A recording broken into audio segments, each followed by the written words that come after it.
Let's get. Over the gamer back with another live stream. We are back with another one here on the channel.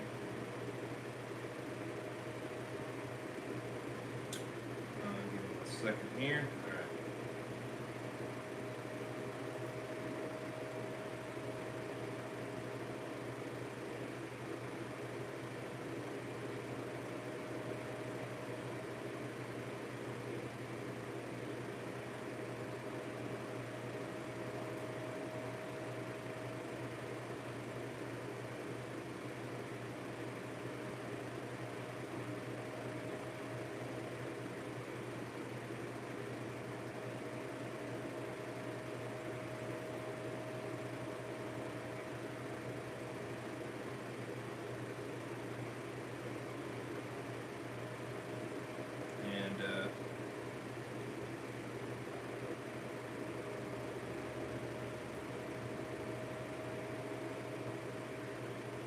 Back on the channel.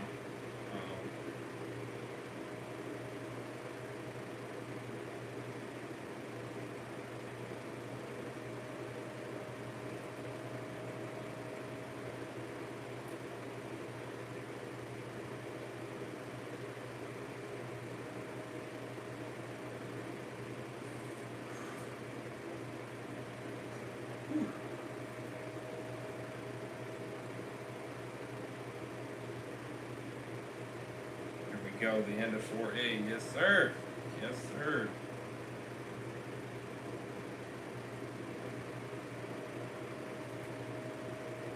So, Dan, welcome to the stream.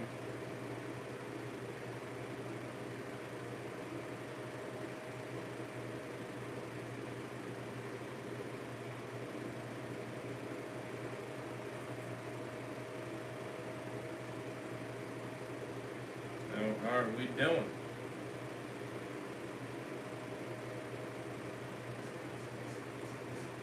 Happy Labor Day, by the way. Hope you guys are having a great extension of the weekend. Essentially.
Doing good, been pumping out all the videos. Yes, sir. Nice having a day off. Oh yeah, for sure. For sure. My goodness, what the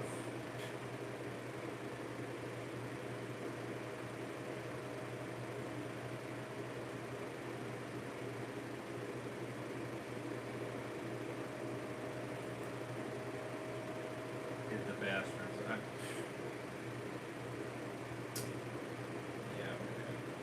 I mean, you literally. Okay. I gotta make this prominent. Listen.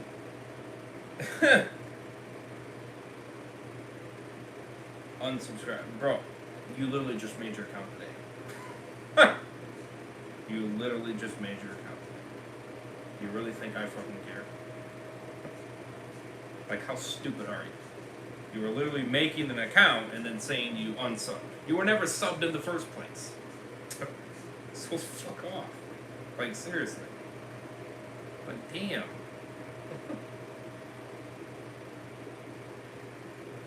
And no, I'm not a veteran hater, dumbass. My mom's dad is a veteran. Jesus Christ, people are stupid as hell. Good Lord, I don't hate veterans, alright? What I do hate is you assholes coming in here and making a big deal about nothing. That's what I hate. Move on and let it go. The situation is done. Move the fuck on. You don't like my shit? Piss off.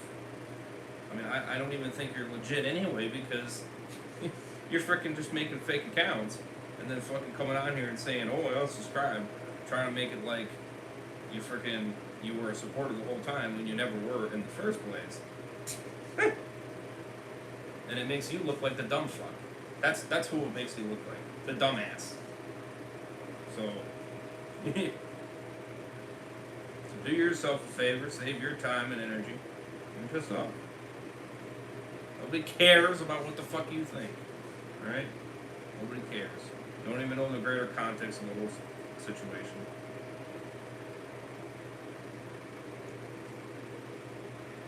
Stop wasting your time. What's mods are going to have you anyway. Right. I mean, I just find it dumb that you're coming on here and saying, oh, I'm unsubbing. It's like, bro, you were never subscribed in the first place. So what the fuck? Like, what do you think I'm going to give a fuck? No, I'm not going to care. I don't care. You were never supporters in the first place. So, you know, like, it just shows your mentality. You're fucking retarded. That's what it is. You're the dumb fucks. Because you are wasting your time just to try to make it look like that. Oh, I'm losing supporters. It's like, bruh. It's like, fuck out of here. It's like, fuck out of here.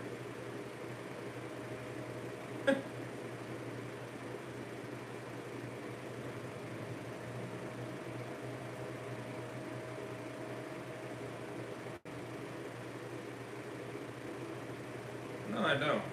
I really don't. I don't deserve to lose people, alright? I really don't. And you literally just made your account today as well.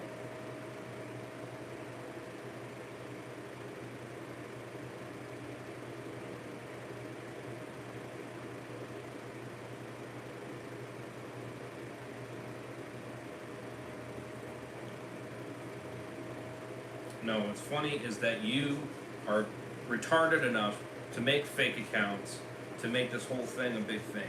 That's what's funny. Because you are the dumbass that's wasting your time coming on here to think you're proving a point. You're not proving anything, alright? You're proving that you're a bunch of dumb fucks. That's all it's proving. Nothing more than that. Alright? So do us a favor and get a fucking life. Alright? And no, I'm not going to apologize. Again, the freaking, my man, alright, well, it used to be my man, not anymore. Alright? Him himself specifically said that Mr. Ray's was right. So if you're not that fucking stupid to see that he fucking agreed with me, alright, then you are the dumbass, truly. I mean, truly.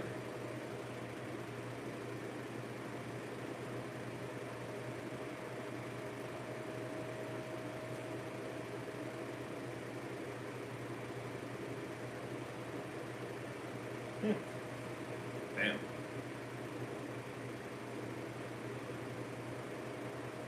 Came across this Instagram post.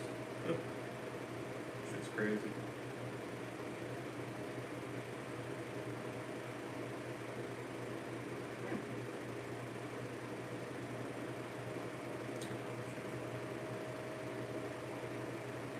That's the crazy part. know, that's the stupidity. Like,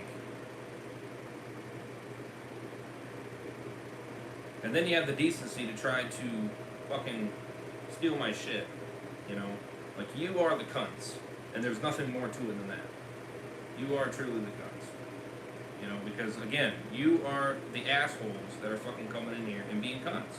Fuck off. Fuck off. Get a life and fuck off. Leave my goddamn channel and go away. Please. Nobody wants your asses around. Nobody does. So do us a favor and fuck off. Please. Nobody cares about what the fuck you think. Nobody cares about anything.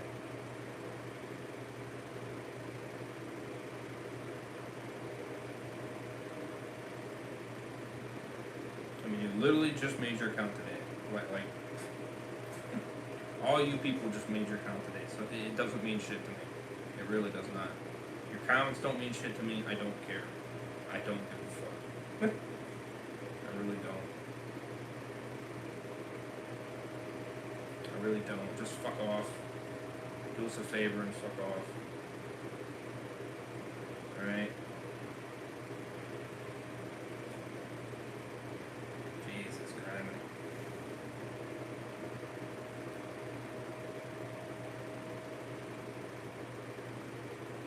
And then you think what you're doing is justified. It isn't.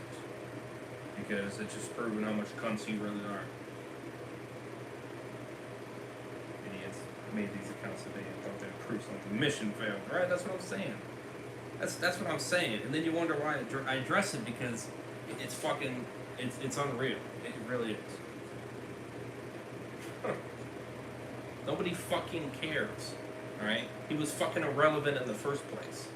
He was barely even on the goddamn channel. The fact that you're making this big of a deal about it is sad. It truly is sad. Again, he agreed with me. That's what makes your point and your argument invalid. Because he agreed with me. I literally have proof of that, by the way. So if you really want to be that stupid, I could show you the fucking proof. I don't care. It doesn't matter to me. You know? But it would make you fucking look more retarded. That's what it would. I literally had proof that he said I was right. So, fuck off. You're not proving anything. So again, I'm not going to apologize. I'm not going to. If you want to disagree with the situation, fine. Then do with that. I don't care. If you want to stop watching my content because of that, then fine. Whatever. I don't care. Right?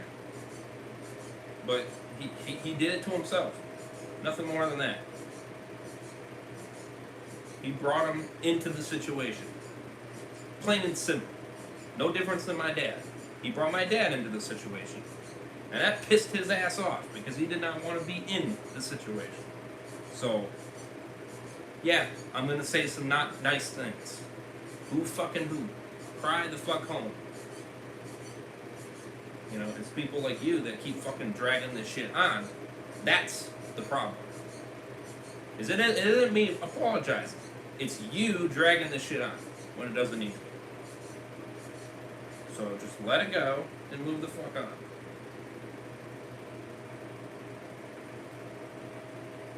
Exactly. 100%.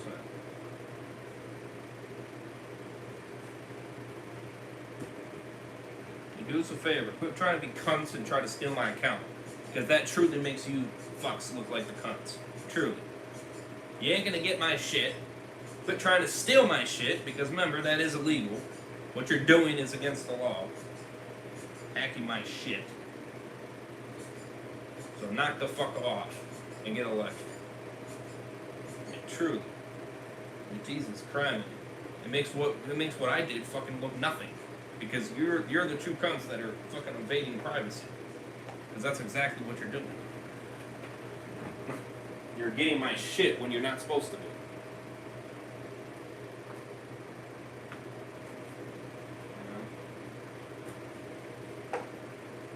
That's the real Travis.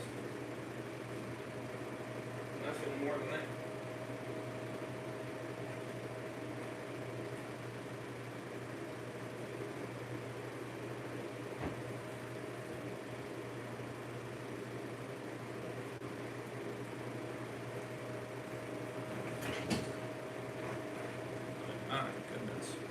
Get a fucking life, for God's sakes.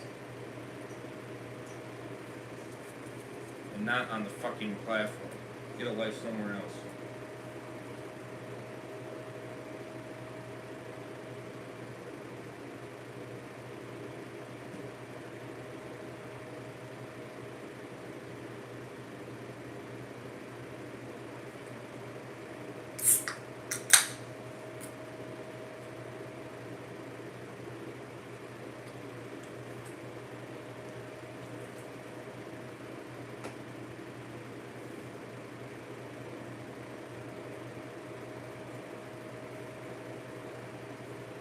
Like I said, we'll keep on grinding, we'll keep on going, and you fucks will be irrelevant as hell, and nobody will care. And that's what will happen. That will be the case. Now going forward, we see your asses come in here and do this shit, we're hiding your ass. Plain and simple.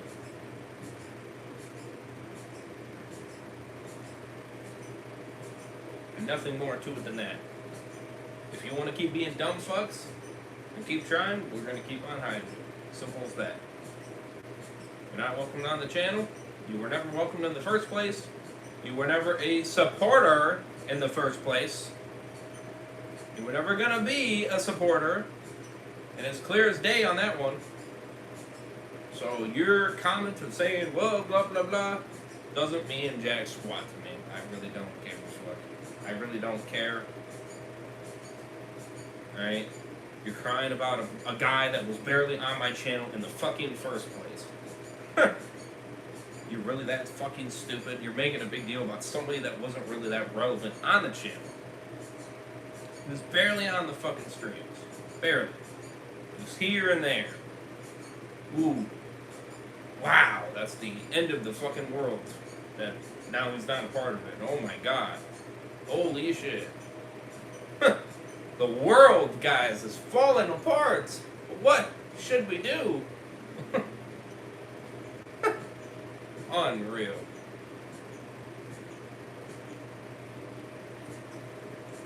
I mean, it truly is.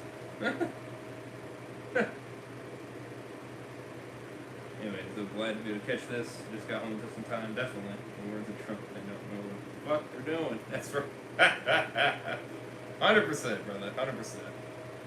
110%. You know?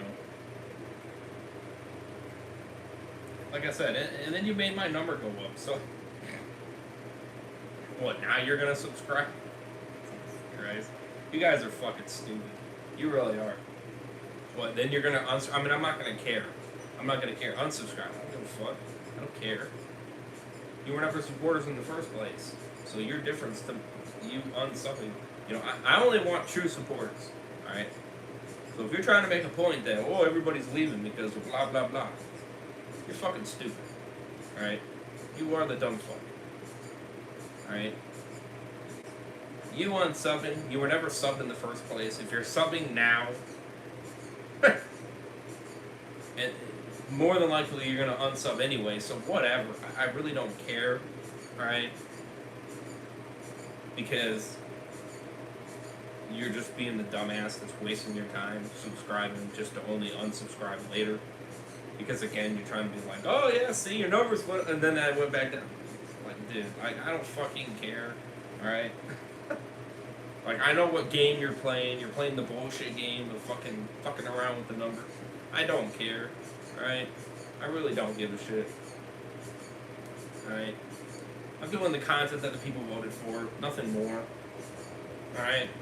People show support and love for the content that I'm doing. It's as simple as that. If you don't like it, then go away. I mean, it's, you know, I only want true supporters. I don't want fakes. If you're a fake, fuck off, you know? Right, I mean, it's just, you know, it's just, it makes you guys look like the dumbasses. Yeah, see, you just unsub. See, that's what I'm saying. You know, you're trying to prove a goddamn point. It's like, you're not proving anything. You're really not. You are giving me the views, though, so I guess if you want to be that dumb, then keep doing it. But just know I will keep hiding you. Because we don't want you on our channel. You know, if you go to Dan's channel, he'll do the same thing. We'll hide you there. If you go to Walker Dead's channel, we'll hide you there. I mean, it's not, you know, you're gonna get getting hidden.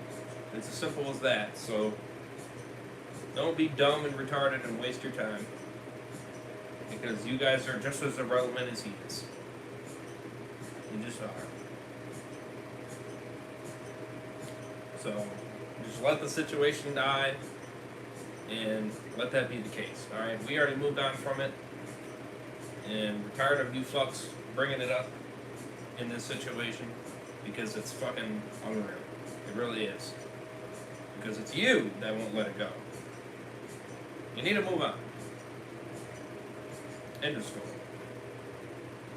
Gabe, we need your assistant. I'm gonna have you know, raises the mod for me too. Yeah, if he sees the bullshit, I know he'll do the same other way. Right, exactly. 110%. You damn well straight up. I don't care. You know? Like I said, you were all fake accounts anyway. So why the fuck would I want you to be a supporter? You're not even a legit person. You could just be a bot for all I fucking know.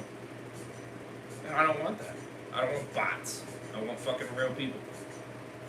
You know? I fucking laugh at the fact that a lot of you, you know, are you know, I'll call them out because I really don't care.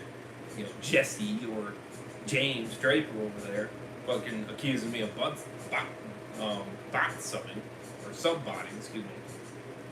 Twitch talk. You know, that shit's funny as fuck. It's like, you guys are really that retarded. Now, obviously that was in 2023 in November, but still, you know, I don't really care. You know, again, if you think that I'm that stupid, then you're the true stupid one. You really are the dumb one. Because why would I do that? Why would I waste my time fucking doing that? I don't. Okay? I would never do that. Alright? For one, I barely have money as it is, in terms of fucking paying for bills and shit. So how the fuck would I have money to sit there and buy subs? Let alone would I do that. Anyway. I mean, that's just stupid mentality thinking. I mean, come on. Use the noggin. You know, there's a lot of channels, like Dan, for instance. He's a good example. Look at his views and look at how many subs he has. You know what I mean? And there's a lot of channels that do that. No difference than Don the Bomb, same thing. That's another good, you know, channel to look at in terms of views and subs. I mean, look at that. You know what I mean? It's not anywhere near. You know, you get a couple bangers that really hit double digits or whatever like that. Sure, but you know, it's not all the damn time. You know, same thing. You know, it's Red Fusion, same thing. No difference. Same thing with Tyrone Madness. Look at him. Look at how many people are subbed to him. Look at his views. You know what I mean? Not even getting 100K in a lot of cases. You know, 20, 30K, whatever. I mean, again, you know, hell, look at A-Dog. My man A-Dog, shout out to him. You know, I'm sure Dan might know who he is. He's a gamer, like me. You know, plays a lot of games on the channel. Same thing, he just crushed 6,000 subs. But look at his views. You know what I mean? I mean, his gameplay walkthroughs, you know what I mean? The same thing, same shit. They don't get a shit ton of views, you know? They do alright. But, you know, I think it's his shorts that popped off. I think that's what happened. But, you know, that's the case, you know? Just because you're a sub, that doesn't mean you're going to watch everything I post. And I don't expect you to. And if people think that, then you are fucking stupid. You truly are. You truly are the stupid one. Simple as that. You know, there's a lot of people that I know that are sub to me just to be subscribed to me because they want me to crush milestones and this and that, and they support me. And maybe every now and then they'll stop by and say hi or whatever. And that's fine. I'm okay with that. It don't matter to me. Do what you want to do. That's the whole point of freedom. But to sit there and accuse me of something that I'm not doing is the bullshit situation right there. Surely. And it makes you the dumbass. 110%. So. We like road race. Dan and Walker Dead supported there. That's right. 110%. Nothing more than that.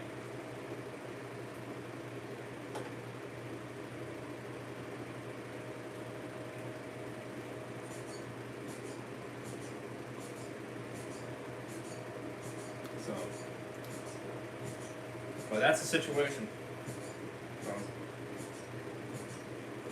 anyways, we're moving on from because we got a lot of other content to do, and not to waste on this situation. Yeah. Listen, you want to hate? Be a hater. I don't give a fuck. It don't matter to me. I really don't care. I'm just laughing at you. That's all I'm doing. Yes, sir. 3 episodes here. That's right. 1%. Nothing more than that. One being a comedy special. Yeah. One could be. We need a little comedy, right, Dan? So we need a little comedy, right? Nothing more than that. So, if you don't want to support, then kindly leave, and I won't care. I will not shed a tear. I will not sit there and be like, "Oh my God, you unsubbed. Oh no." I won't give a shit. I really won't. Because like I stated, I don't want fake supporters. If you're going to be a fake supporter, fuck off. Believe me, I'll gain it back. I always do. So you're not hurting me any. You're really not. After Lincoln, you sure do. I love right. So let's let this situation die. And, let that be that. Nothing more than that. So,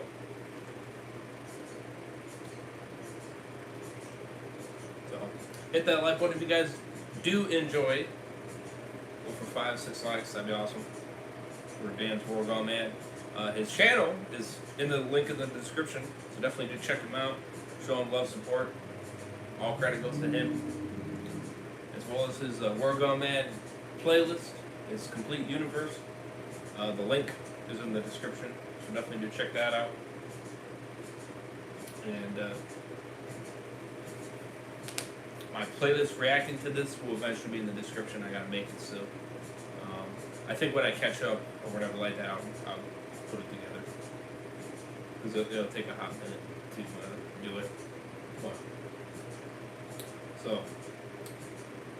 But we got episode 7, Laws Are Dead. We got episode 8, which I actually can't see the title for it. Well, it's a comedy special, that's what episode 8 is. And then episode 9 is, the mid-season finale. I don't know the title for that. Do you even have a title for that?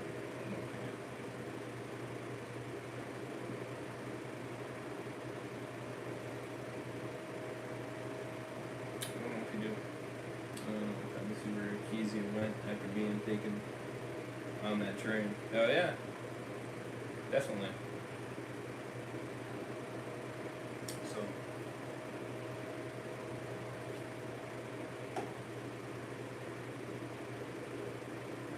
Definitely, definitely. 100%. So, we got 3 big episodes here. And then after that, then it'll be not many episodes left, right? 10,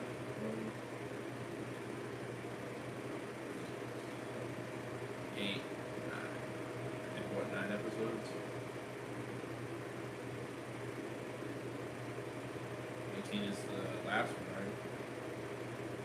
Yeah.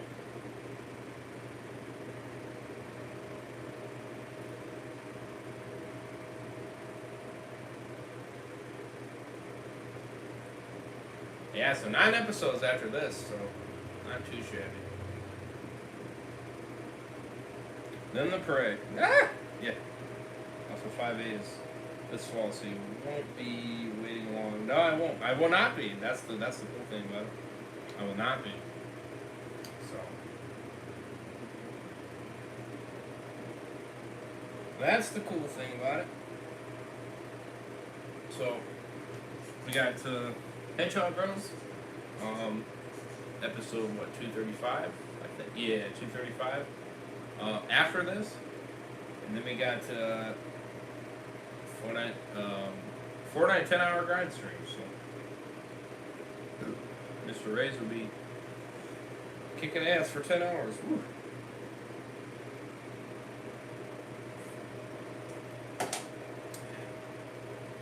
So the grinding does not stop.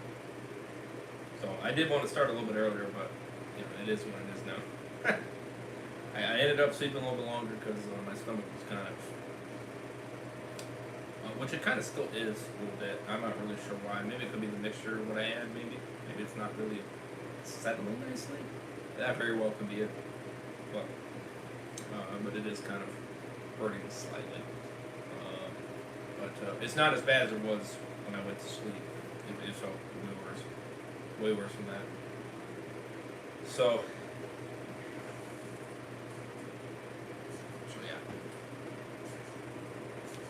But I'm alright. I'm doing okay right now. So, but anyways, let's get it.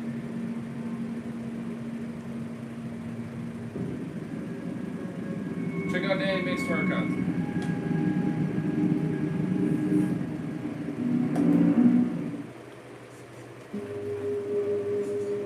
Chapter 7, Laws Are Dead.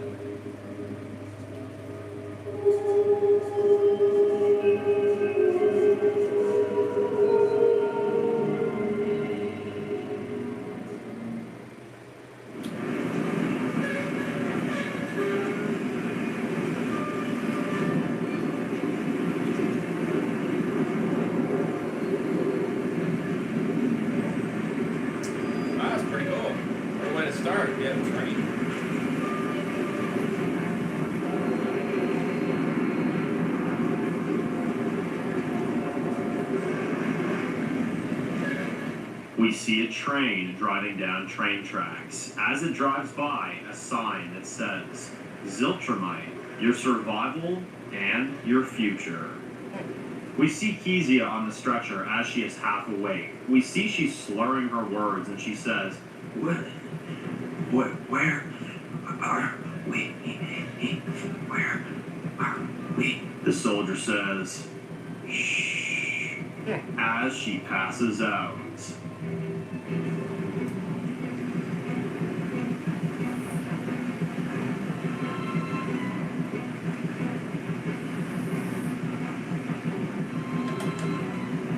Finally getting the train.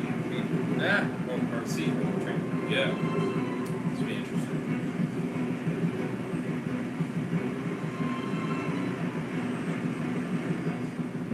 We see the train approaching a train station and guarded by several soldiers dressed in black. The train then stops.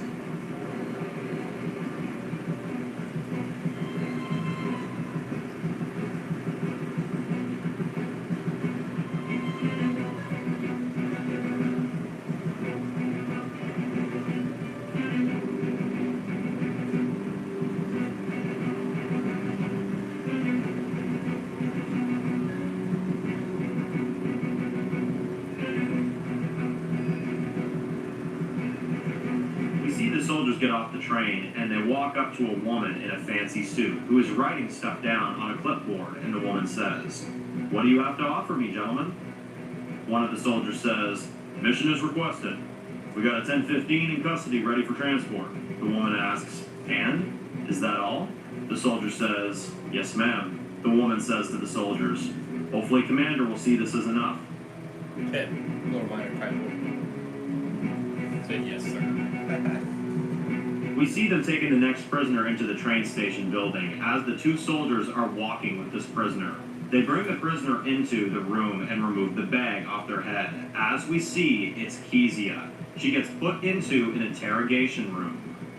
We see a soldier on the other side of a mirror as they sit down behind a camera and press record, as they speak into a microphone and they say, "Alright, how many today?" We hear another voice saying, "Just one in custody, Officer Helix." Helix says, "Just the one, huh? Wow. Finding less and less out there, gentlemen.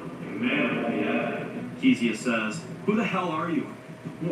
What the hell is this?" Officer Helix interrupts and says, "Stand on the way, please." She steps forward as we see big flashes going off, and Officer Helix says, "What's your name?" Kezia looks pissed and says, "Why did you bring me here?" Officer Helix says, "Your name." Kezia says, "Kezia Taylor." He says, "Where are you from?" Kezia says, "Washington. At least, that's where I was when you took me." Officer Helix says, "Any ties to any outside parties or alliances out there that we may have to worry about?" Kezia lies and says, "No, sir. None." Officer Helix says, "Good. We're in a safe place with good people on this community drive. If you pass the training, you get to see it. If you don't, you won't. Do you understand?" Kezia says, "Yes, sir. I understand." Officer Helix says, "We appreciate your cooperation. And here's the beginning of the rest of your life. Welcome to Zilchman."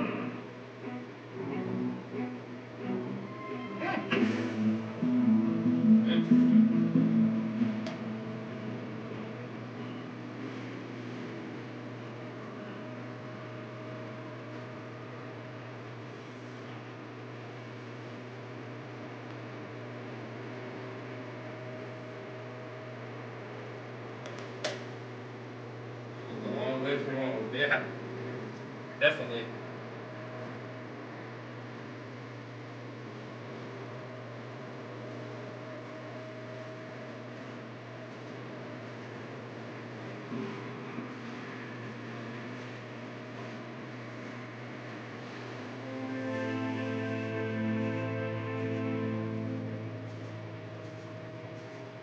Alright, here we go.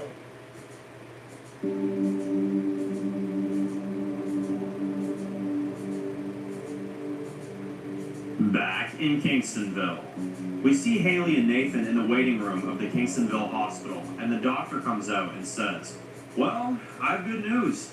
Vivian will pull through." Nathan hugs him and says, "Oh my God, thank you so much, doctor." The doctor says, "She's lost a lot of blood, so it'll be a slow recovery, but she'll be okay." Haley says, "Thank you, Dr. Adams."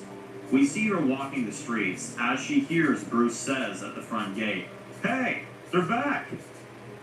Everyone runs to the gate as Haley is just standing there and Tom is saying, "Haley! Haley!" He sees her standing there and right away walks up to her and hugs her tight and says, "I'm so fucking sorry. I'm so sorry. Are you okay?" Haley says, I'm not, but I will be." We see everyone looks broken as everyone comes out of the vehicles, and they all stand there in absolute shock as Sydney says, "Oh my God, Roger, what the hell happened?" Roger says, "I got bit. Miles here saved my life." Amelia says, "Alright, let's get him to the infirmary now." Dave walks up to Haley and hugs her, and he says, "We're gonna check on Roger, make sure he's okay. Then, I want us all to sit the hell down. I want to know every detail about what happened that night." Haley says, "Okay, just make sure he's alright first." "Who are these people?" We see Colin and Rebecca and their friends get out, and Dave says, "New alliances we found on the road.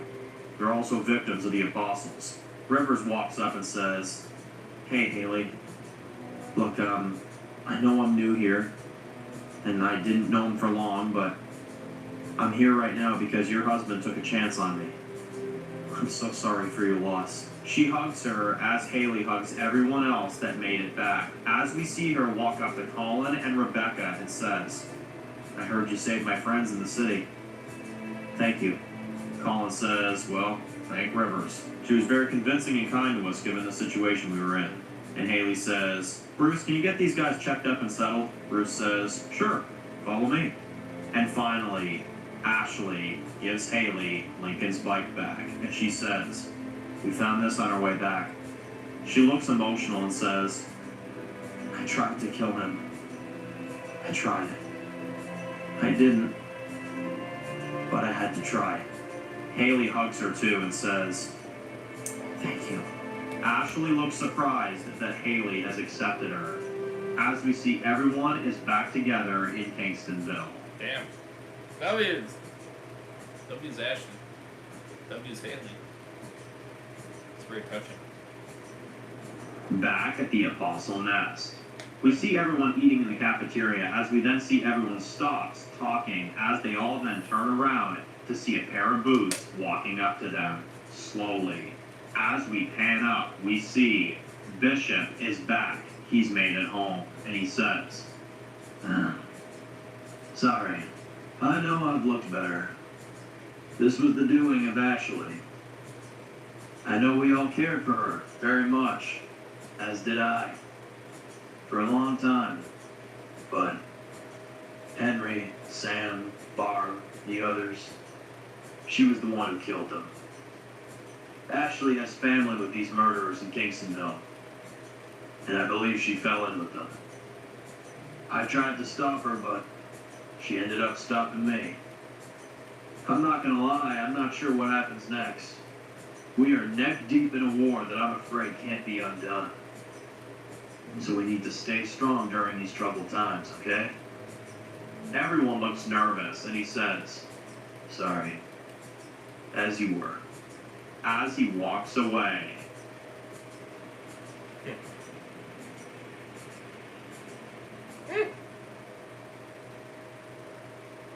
Tom and Dave are back. Ashley's officially with our group. Hell yeah. Damn straight. Back with Kezia. We see a train driving by, as we see Kezia with her hands tied, as she is sitting with a few other prisoners, being taken somewhere, as one of them says, "Hey, you know where they're taking us?" Kezia says, "No, but I ain't staying here any longer than I have to." The guy says, "You come from somewhere?" Kezia still isn't sure who she can trust here, so she says, "I'm a lone wolf. I've been out there surviving on my own for years." The guy says, I killed my girlfriend. She had lost who she was. So I killed her before she killed me. After that, I was on my own until one day I saw the signs. Now, I'll be safe forever." Kezia says, "You believe this is safe? All this looks like to me is Call of Duty meets Red Dead Redemption. And it's most definitely not my lifestyle." Ha! Yeah. That's a way to put it.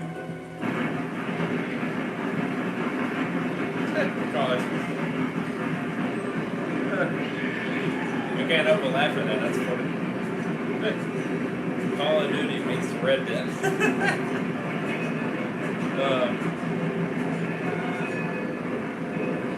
Those are caving together.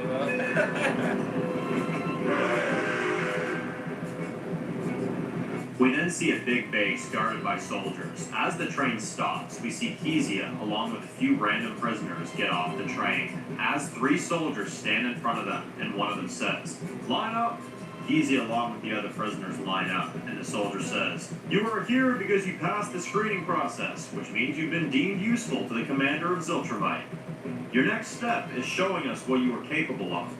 You are instructed to kill the deadheads as long as we see fit. It's all about skills and speed. Our commander chooses the best killers in the place and promotes them to his family in Ziltramite. You get a life, just like the one before. Electricity, jobs, housing, and much more. But you have to earn it. Our commander is very particular about who he lets in. We see 2 prisoners running away as we see 2 soldiers trying to stop them. As the 2 prisoners run off into the woods, as we then see they both get sniped and killed by the soldiers. As Kezia looks very uneasy seeing this and says, Woo! Jesus Christ. As the soldier says, you'll go in groups of 3. You get as many kills as you can. Don't waste your chance. Damn.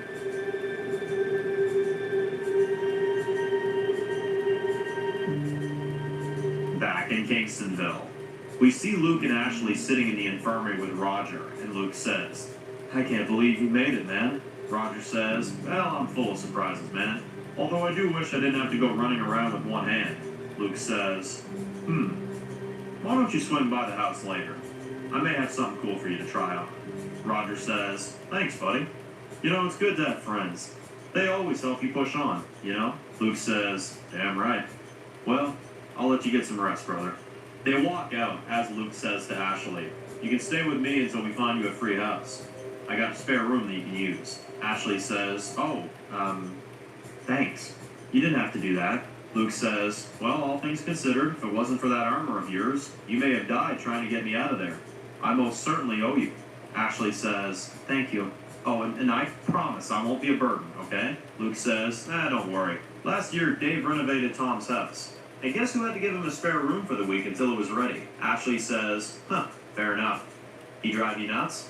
Luke says, oh, Tom? Yeah, big time. Looks like Dave wants to have a meeting to go over what happened. You gonna be there? Ashley says, of course. I should say my piece. Luke says, oh, and by the way, there's hot showers, fresh food, and a bunch of other shit at my place. Go crazy. Ashley says, thanks, Luke. As he walks away, she whispers to herself, wow, a hot shower? Yeah.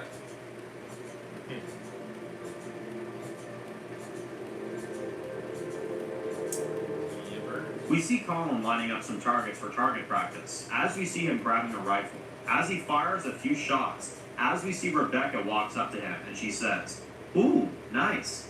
Colin says, everything check out? Rebecca says, yeah. Not the most fun screening process I've ever had, but I get it. Colin says, yeah. A place as fortified as it is, I get the rules. Rebecca says, Jake would have loved this place, meaning his brother. Rebecca says, I think he'd be shocked that a place like this still exists. Colin says, oh, I know he would. But I hate to say it, after what we did yesterday, we're in now. That's simple. Rebecca says, yeah. Mind if I give it a try? He gives her the gun, as we then see her fire. Heck yeah. Yeah, I'm liking Rebecca. Back at the Apostle Nest, Seemed pretty cool. we see Bishop cleaning himself off. As we see all the cuts on him from Ashley, as he is wiping the blood, he then sees a note drop out of his jacket pocket. As he looks at it, and then we see him walking out of the bunker, as we see Apostle Cheryl on the beach. As we see he walks up to her, and she says, oh my God, sir, you look horrible. Bishop says, yeah, I've seen better days, I can't lie. But, I'm here for something else. He looks sad and kneels down and says, I took Fallon out there today.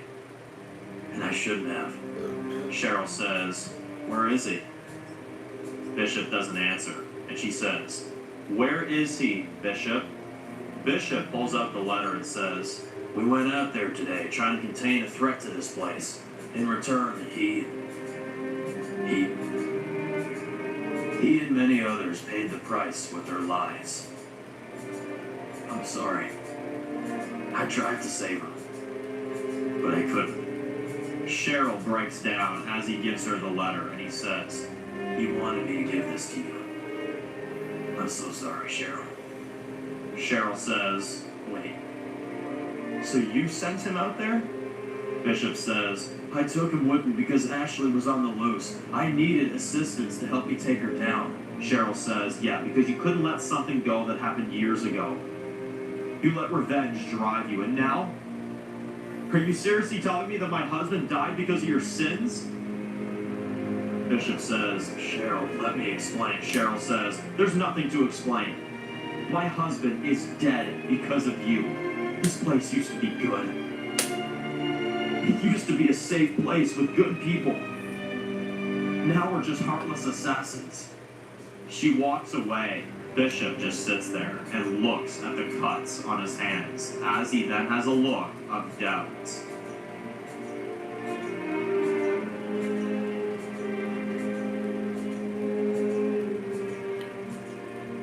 Should have killed my homie. Answer. Back with Kezia. We see her being led to a room as we see a big room of about 40 to 50 prisoners, and each one has a bunk bed. And Kezia gets hers and just lays back on it. We see another bunk bed beside her is a father and his son. As Kezia sees, there's even kids in this labor camp. As she looks shocked and says, hey, I got a free one here if you want. The guy says, hey, thanks. The little boy says, Daddy, is it okay if I take the top bunk? The guy says, sure, as long as this woman here doesn't mind. Kezia says, oh no, it's no problem. The boy says, thank you. As he climbs up to the top and says, wow, this is cool, Dad. The dad says, alright, just be careful up there, bud. I don't want you falling, alright? Kezia asks the dad, how did you get here? He says, me and my boy have been out there traveling for a better part of 4 years now. After our camp was raided by some bandits, we all just went our separate ways. Me and Ben have been out here surviving ever since.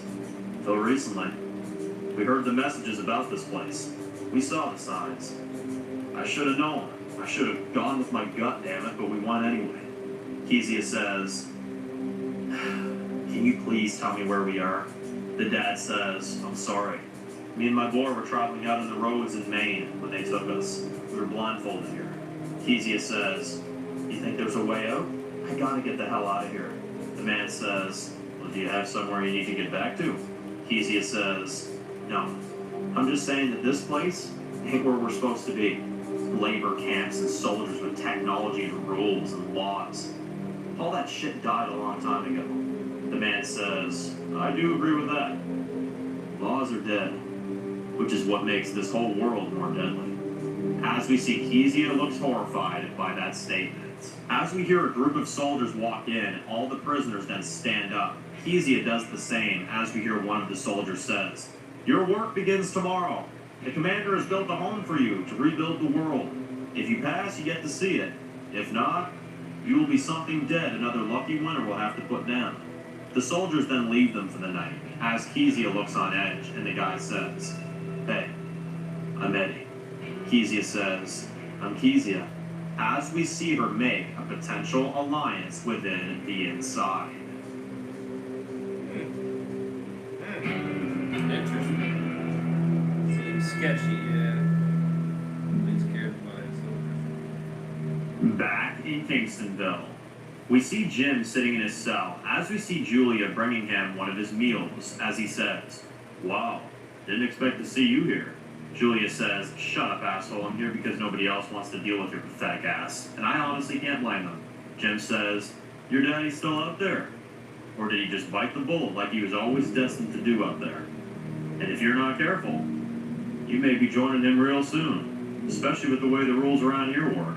We then hear the door opens as Tom walks in and says, good to be home. What are y'all talking about anyway? Julia says, nothing, just bringing in his food. Tom says, well, that's convenient. Was just coming down here to see how you were doing. Instead, I hear this jackass with his big mouth outside the fucking door. Hey, buddy, listen to me. Hey, right here. There you go. Keep your comments about my daughter out of your fucking mouth, or else I'll get rid of you, alright? Jim says, you can't do that. There's laws here, and those laws won't be broken, at least that's what the widow said. Tom says, yeah. Well, in the state she's in, you're lucky she hasn't put you down already there, bud. He walks out as Julia goes with him. As they walk out of the cell together, and Tom says, "Are you okay?" Julia says, "I'm not. But it's not him. It's this place. Ever since Lincoln, this place just feels so goddamn empty, Dad. It just doesn't feel the same anymore." Tom looks like he's holding back tears and says, "I'm so sorry, sweetheart." She hugs him and he says, "We better get to the meeting."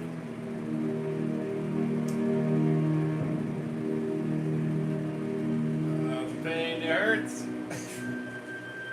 We see Ashley walking down the street as Amelia runs into her and says, "Oh my God, it's Ashley, right?" Ashley says, "Yeah. You were at that camp, right?" Amelia says, "I thought you died. Oh my God, I'm so glad you're here. Maybe that even gives me more hope that my husband is out there too." Ashley doesn't know what to say, and Tom walks up to them and says, "You guys ready?" Amelia says, "Yeah, as ready as I'm gonna get." Tom says, "Hey, Ashley, right?" Ashley says, "It's nice to finally meet you. You're Tom, right?" Tom says, I was really close with your brother. He was one of the greatest people I've ever met in my life. So, like it or not, you're automatically part of my family." Ashley smiles and says, "Thanks. Sorry, this whole thing's just kind of strange for me." Tom says, "You'll get used to it. Say, after this is done, after Lincoln's funeral today, I got a place I'd love to show you."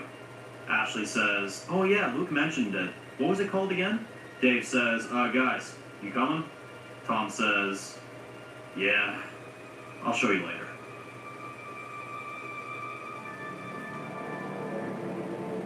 We see everyone in the council meeting room. As everyone is gathering up, we then see Ashley walk in as we see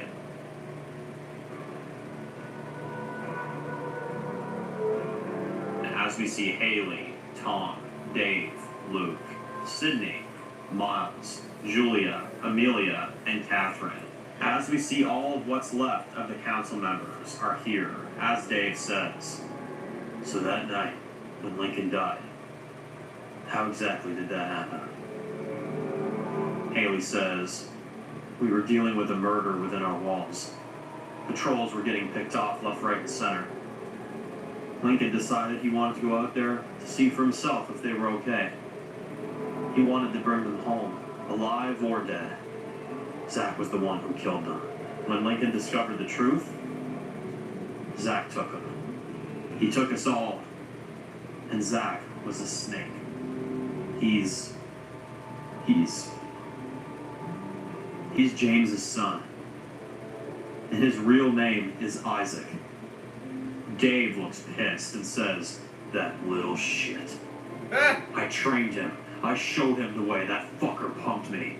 Haley says, "And that little shit brought my husband to James, and when they had us surrounded in the dark, we met the leader. He was an old Viper resident, and he wanted revenge on Lincoln for the city. His face was burned, and he looked half dead. He barely looked alive. And he had James kill Lincoln with a chainsaw in front of all of us. They proceeded to take Luke. The only reason he's here is because of Ashley." Ashley then looks at Amelia, and she knows what she needs to do. And she says, "Our leader, he was called Bishop to his apostles, but that wasn't his real name." She looks at Amelia and says, "Your husband's alive." Amelia looks shocked and says, "What? What?" Ashley says, "I'm sorry." Amelia says, How the fuck is that possible?" Ashley says, "Ryan was still in the city when it got attacked. He got badly injured and he was almost unrecognizable when we found him. We found Ryan out there in the rain and we took him in. Xavier was the original leader of the apostles. We both took your husband in a few years back." Amelia says, "Xavier?" Ashley says, "Xavier died a while ago. He wanted your husband to lead us, so that's what he did." I'm so sorry, Amelia. I thought you were dead. I didn't think you were alive, let alone here. Amelia says, this guy? And my husband? That's not him. He wouldn't. He isn't. Ashley says, trust me, Amelia. I wouldn't lie to you. Your husband is not the same man anymore. He lied to me about Lincoln. He tried to tuck me away while he killed my brother in cold blood. He's not a well man anymore, Amelia. Amelia says, I don't believe that. He's my husband. He's no monster. Dave says, I'm sorry to say, but a lot of us would see that differently. Amelia says, that's not the man I know. He's not like, Tom says, Amelia, I'm sorry. But if you don't believe us, why don't you tell me who the hell this belonged to? He pulls out his jacket and gives her the photo of herself that he found in the city. As she then takes it, she breaks down. Julia says, so this Ryan, the one I brought into the city, he's Bishop? Tom says, hey, we're not going to place blame just yet, okay? You couldn't have known, Julia says. I can vouch for Amelia here. The man that I let into the city was a normal and friendly person. Haley says, well, he changed. Let me remind you of the funeral we're about to have today. He was also a good man. And he's gone. Julia says, I don't know. But something in him is broken. And I know that for sure. I know that. We then see it's too much for Amelia. We see the door slams as Amelia walks out. And Haley says, just let her go. Okay? Let her go. Dave says, well, like it or not, I'm killing that son of a bitch. There's no possible conclusion to this story where that guy lives. And I'm going to make sure of that. Ashley says, I'm with Dave. Haley says, so am I. As we see, pretty much everyone in the room agrees. And even Julia says, Lincoln was our leader. I don't care either. Kill that fucker. This Ryan is dead to me. He must die. That's simple. Haley says, all right. Kill my homie. Let's all just cool off for now, all right? We got a lot to plan for. No butts around. Everyone walks out, and Dave and Tom hang back. And Tom says, hey, Haley? Haley says, yeah. Tom says, at the funeral today, I'd like to share a few words. Dave, too. Haley says, thanks. I think a lot of people will want to see that. They walk out as Haley just sits there in this room, all alone. As we see, she pulls out her gun and she says, there's only one way this ends. Only one.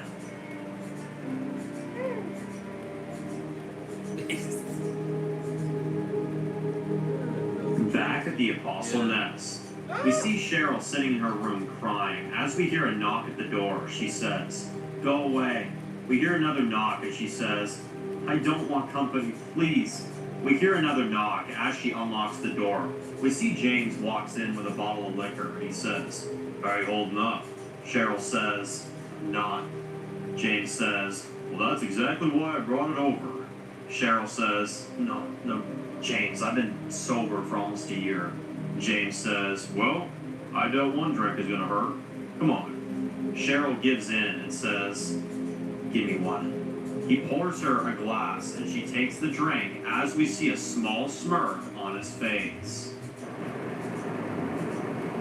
Gonna kill that cunt too. Back with Kezia. We see she wakes up to bright lights being turned on as we see the soldiers saying, everyone up.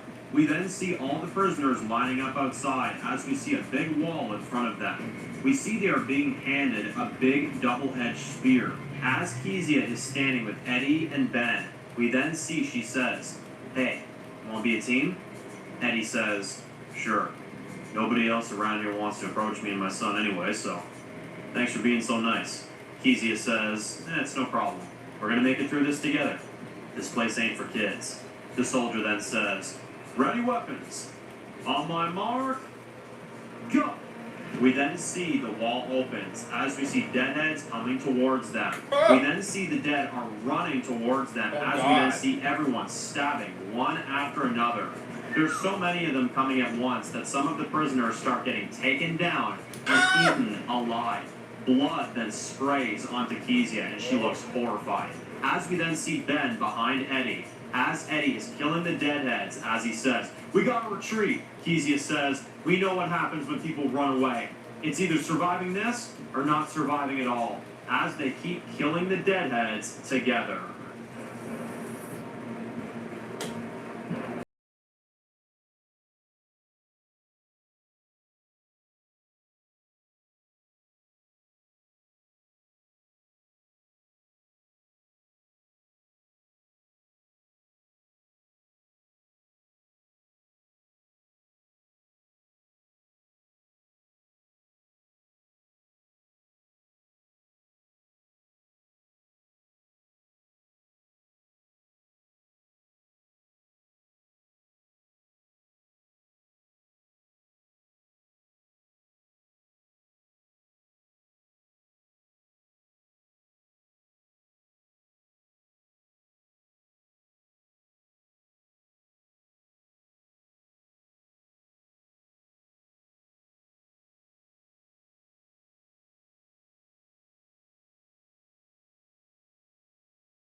We need to kill you. That's who we need to kill.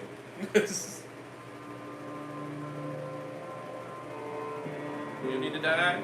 Back with Kezia. Bishop needs We to see die. Kezia is covered in blood as we see most of the Yeah, prisoners okay. are tired out, but Kezia is still going. We see some of the soldiers are catching wind of this as Kezia knows they're watching her, so she goes above and beyond and kills as many as she can until the rest of the group of the deadheads are down.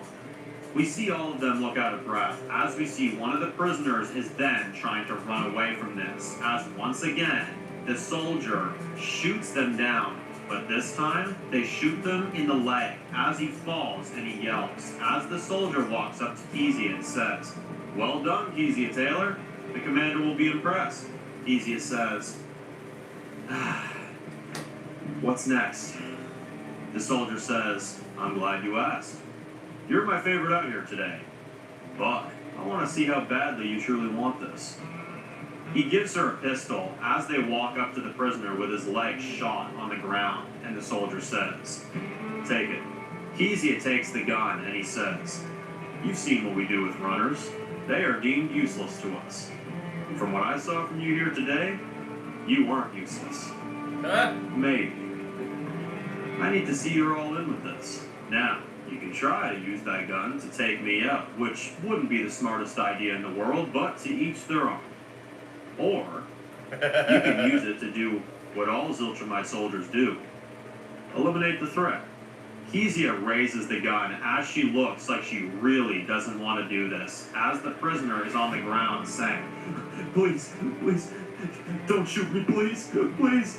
Kezia stands there with the gun raised as she looks back at Eddie and Ben as Eddie says, "Don't watch, son."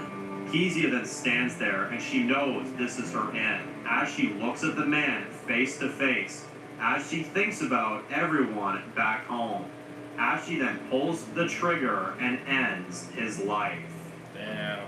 The soldier takes the gun from her and says, "Great work. The conductor will be very proud of his new project." As he walks away, as Kezia looks horrified with herself, as she stands there covered in blood. Man, that's crazy. Bad shit, yikes. Back in Kingstonville, But she we had see to do it. everyone You know what going I into the mean? She didn't have a Kingstonville choice. church as we Without see that, a it'd be father killed. up there saying, "We're gathered here today to honor and celebrate our wonderful leader, known as Lincoln West. A man of many talents, from father to survivor to leader. He did it all, and he did it all in his own way. Many people in this very room wouldn't have been here if it wasn't for him." We see Billy looks like he's trying to hold back tears as everyone looks completely broken, as the father says. We would now like to ask Tom Tremblay to come up and share a few words. Tom walks up and says, "I'm sorry to all of you. I know we're all feeling it. And that's why I wanted to do this. You know, when I first met Lincoln, I thought of him as a potential threat. It's true. But someone I cared for very much convinced me otherwise. And I'm glad he did, because I got a family because of it. I got a home. I have friends. And none of that would be possible without my apocalypse brother. The only man that I knew right away that understood me. And I'll never forget that. Thank you." Everyone applauds him, as we then see Dave walks up and says, I wanted to do this because, Lincoln and I, we never always saw eye to eye on things. It was only a few years ago that we tried to put our differences aside. And I'm glad I did, because he was the big reason that things started turning around for me. And now I have a family because of it. He led with emotions. And that's what Lincoln always had, is a lot of emotions as a leader. He died for everyone in this room and out there. I mean, how beautiful is that? Who can say that they gave their lives so that several people can have their own, for generations to live? He knew what he was sacrificing his life for, and I always had respect for him. And even when we didn't see eye to eye, I respected what he was trying to do. I did. Goodbye, old friend. You did a lot for me. And I will do the same for others in your honor. So let's all bow our heads in silence. As we see tears coming down Haley's face, as everyone stands up, as we see a ray of sunshine coming through the church, as Tom smiles and says, "I knew you would miss this, brother."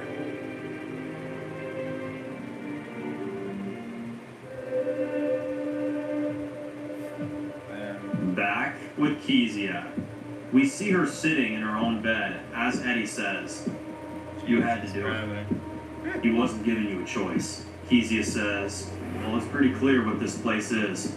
Well, it doesn't take rocket science to figure out that if you don't join this, what feels like a cult, you're looked at as useless, and they kill you to keep their psycho-society safe." Eddie says, "So what's the plan now?" Kezia whispers to him, "We get in. There's no getting out. So now, we go all in with this, till we become so important to this place that we can escape." We then reveal there's a camera on them from up high, as we see someone is watching them from somewhere else, as they hear every last thing that Kezia said to him. Oh no!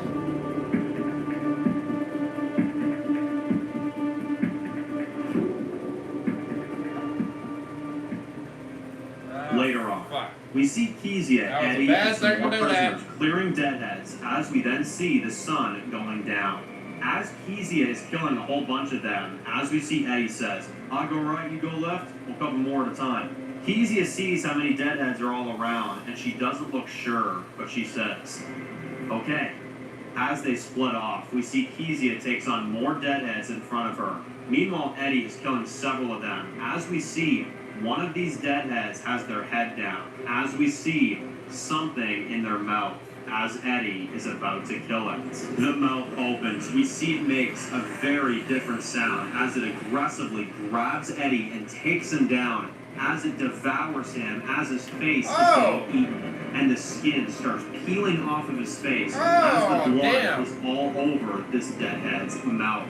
Kezia hears this and runs to him, as we see her stab this deadhead with her spear, as she looks at the deadhead and notices the mouth is very different. As we see what's left of Eddie's face is just a puddle by now. As we see Kezia then looks upset and is horrified as she sits there in shock. Damn. Wow, that's... Back in Kingstonville, we see Amelia packing a bag as we hear a knock at her door. She answers it. We see it's Ashley, and she says, hey, I didn't see you at the funeral. What the hell is going on? Amelia says, because I don't know who the hell I feel sorry for, Ashley. My husband is out there, and I need to know both sides of the story here. Ashley says, so you're running away. Amelia says, that's the thing, Ashley. I'm not running anywhere. But I need to see him. I need to see my husband. I'm not leaving for good, but maybe I can talk to him. Maybe I can let him see the errors of his ways. Ashley says, Amelia, there's no stopping this war. Have you seen how angry these people are out there? Amelia says, well, you tell me. How many people are angry at Ryan's place, too? Ashley doesn't answer, and Amelia says, exactly. I'll be back. Maybe not for a while, but I will be back. She starts walking out, and Ashley says, what the hell do I tell everyone when they ask where you are? Amelia says, tell them I'll be back soon. Ashley is saying, Amelia! And as the door shuts, Amelia! Fuck. She's dumb. He ain't gonna change. Back with Kezia. He's lost. We see her walking up to Ben as we see Ben crying as she says, hi. Is it okay if I sit down? Ben nods and says, did you see my dad? Kezia says, I did. I tried to save him, but your daddy was already getting swarmed. I'm so sorry, kid. There's nothing else I could have done. Ben breaks down and says, what am I gonna do? My dad can't protect me anymore, and I can't. Kezia says, hey, I'm not gonna let anything happen to you, okay? We see she feels responsible for Eddie's death, and she says, listen, I know you don't know me, kid, and you didn't ask for this, okay? I didn't either. But like it or not, we're stuck together now, okay? Ben says, you won't leave me too, will you? But then, Kezia sits there and thinks about everyone back home, as she then looks at Ben, and she says, never. As they hug, we then see the same soldier walks up to Kezia and says, Kezia Taylor, we are taking you to your final screening. You have successfully passed your time here. You're coming with us. Kezia looks at Ben and says, I'm not going anywhere without this young guy here. The soldier says, the orphan? Kezia says, you heard me. The soldier says, all right, we'll take him. But you're going to have to take it up with the conductor. Kezia says, okay. We then see they both get in this really fancy train as they then drive away together. Kezia and Ben are sitting in the train together as we see a fancy bar, first class style seats, and big lights as a waitress walks up to them and says, hello, Kezia Taylor and Benjamin Lee. It is my great pleasure to have you on board. There's fresh clothes in the back and a room for you to get washed up if you like. Kezia looks so put off by this as she says, thanks, I guess. The waitress says, no problem. I'm Lainey. If you need anything, you can ask me. Welcome to Ziltramite. As we then see Kezia walks out with new clothes, same with Ben, as they sit there by the window as they're served a hot meal. And as Kezia looks out the window, we see another sign as the train drives by. We see once again, Ziltramite, your survival and your future.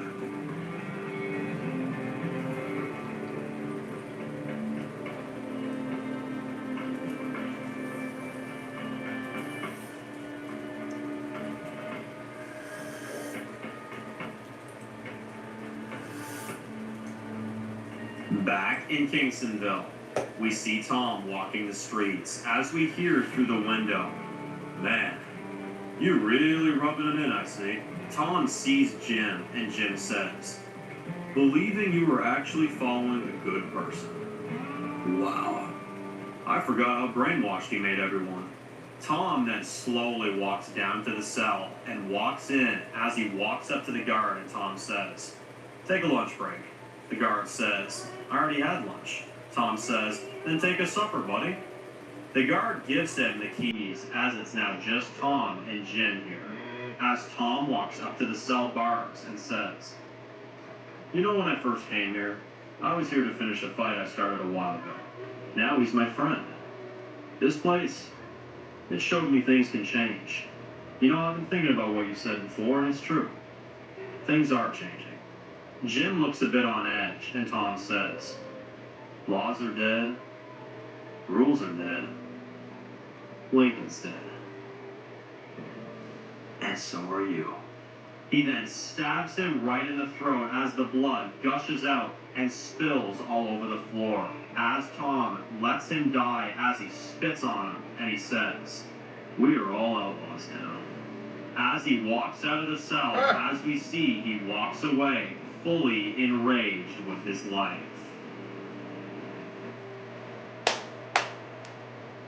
Badass. We see a montage as we see Bishop sitting in a dark room. As he then is watching an old video of the news. As we then see the video is of Ryan when he was on the news. As we hear him saying on the old video, "Thank you so much. I'm so happy to be doing this for my community. It's a hard time for others. And we have to remember the innocents that are hurt every day by the unfortunate circumstances of this world." We see Amelia walking through the woods as we see her looking out in the distance as she sees a beach up ahead. Ryan's overvoice says, "Some people need help in these troubled times, and if you have a chance to save them, you take it." We see James, Cheryl, and several other apostles standing on a hill as they are spying on Kingstonville from a distance, as Ryan says. Because not everyone will go out of their way to do something nice for others. Ashley looks worried, and Ryan says, "And some people feel the hurt from the cruelty of others." We see Jim laying there dead, as Ryan says, "And sometimes bad things happen." We see Tom sitting in his house drinking whiskey still covered in blood, and Ryan says, "Sometimes you have to get used to it, or it consumes you." We see Kezia in the train looking out of the view, as Ryan says, "But sometimes we can make things just a little bit better for those that need help." As we see, it shows that the person Kezia is helping.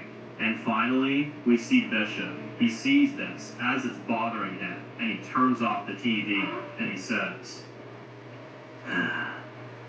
"Your self-respect should be stronger than your feelings." Wow.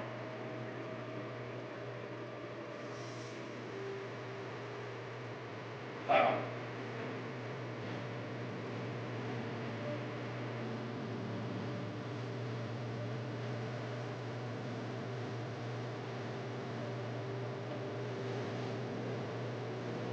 He has to make that noise fast. You gotta turn on belly out. There's one thing. She's a piece of shit. You deserve it.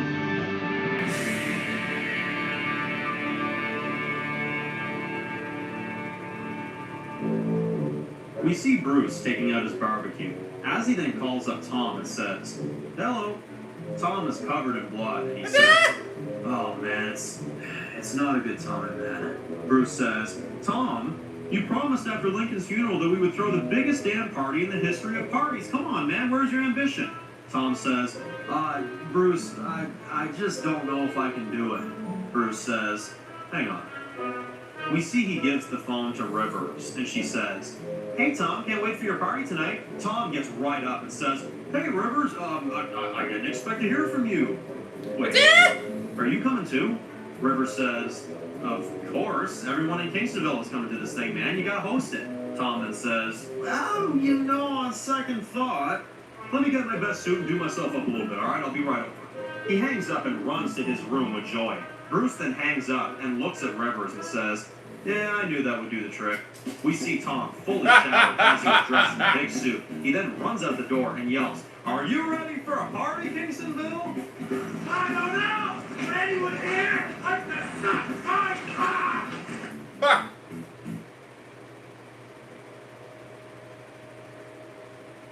That's funny. That is funny.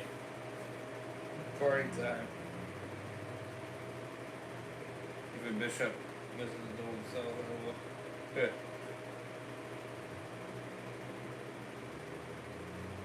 Oh, excuse me. Yeah, I think he's too far gone though. I truly do think that. You know what I mean? I think he's too far gone.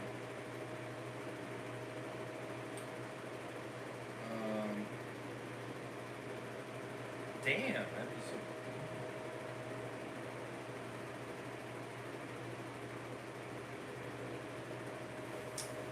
That copyright is continuing with Dexter, man. Ah!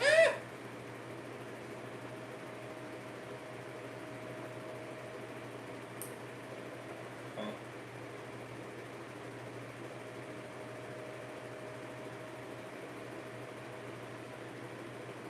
I don't know why they're being this picky. Not cool, man.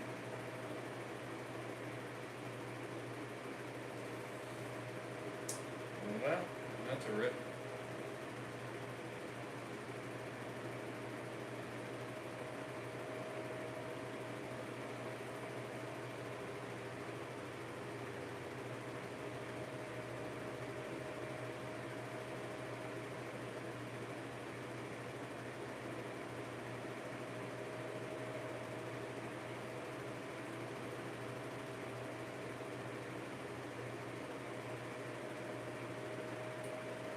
We'll see if MNB was right. Right.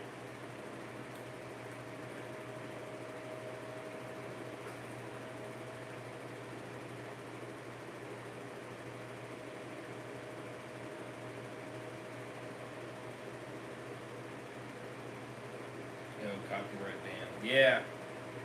Yeah, so I definitely consider, or definitely recommend people, to watch my Dexter reactions. Definitely watch them live, and where did I upload that?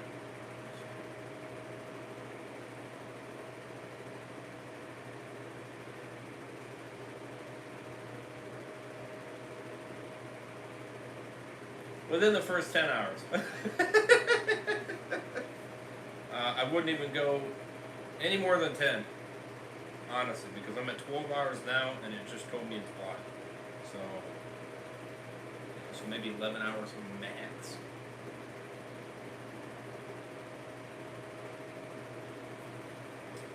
That's my suggestion to you.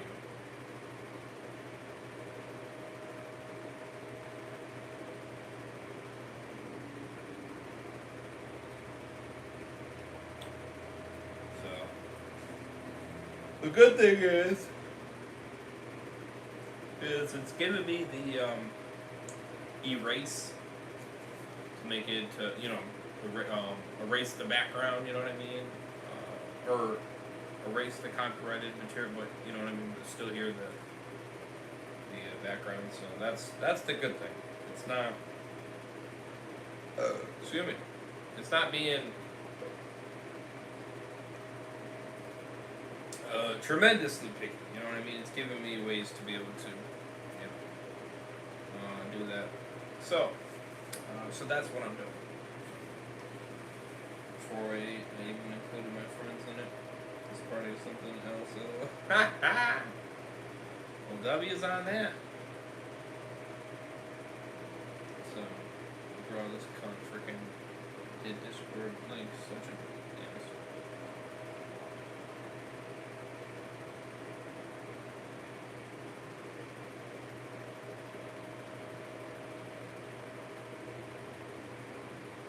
You need to stop adding me into your fucking group chat. I'll be real with you, man. I don't give a fuck about your stupid bullshit. I don't care. I will never care at all.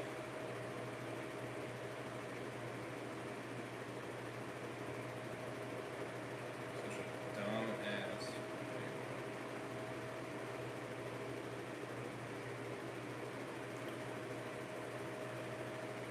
Fighting me in there, I don't give a fuck. The liquor wins, bud. Oh, that's what the title's called.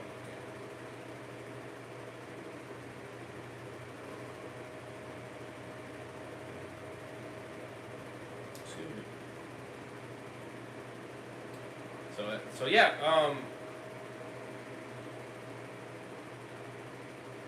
10 out of 10. 10 out of 10. I can't lie about it. Episode 7 is a 10. I cannot lie about it. Yeah, this isn't your traditional episode. Yeah. 10, damn, old. Yeah, I'll be real with you. I didn't have any issues with it. I really did not.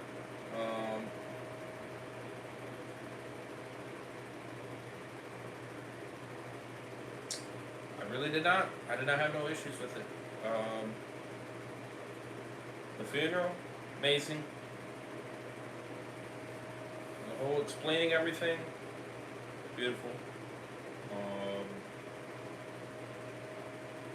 A little bit with Bishop, and then a little bit with James and everything like that. Like, those were really good, like, crazy things that are building up to something which are crazy, you know what I mean?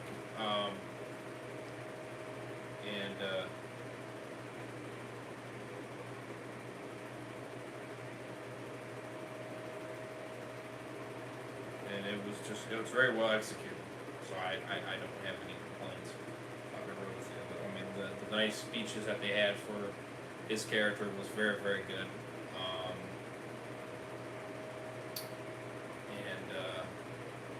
Yeah, it's very good. That's right. So far, I could actually tease it again. Nobody's story here. Butcher has been set up for a while, has it? Okay. Oh yes. I almost forgot to mention that part. Yeah, that part was crazy. It was insane. The infected, the new ones are wicked.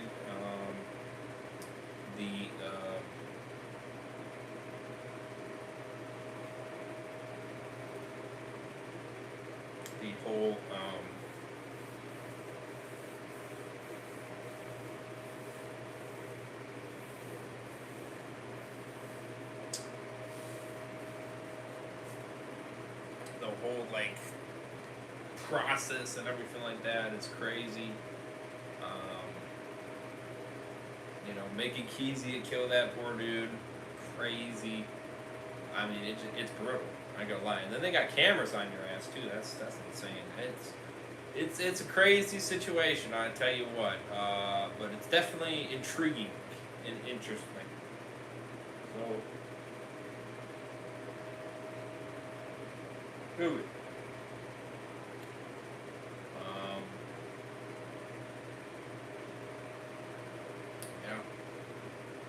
Crazy.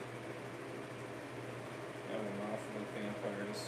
I don't want to be in Keezy's situation. Hell no. Hell to the no. Damn right about that. I would not want that situation at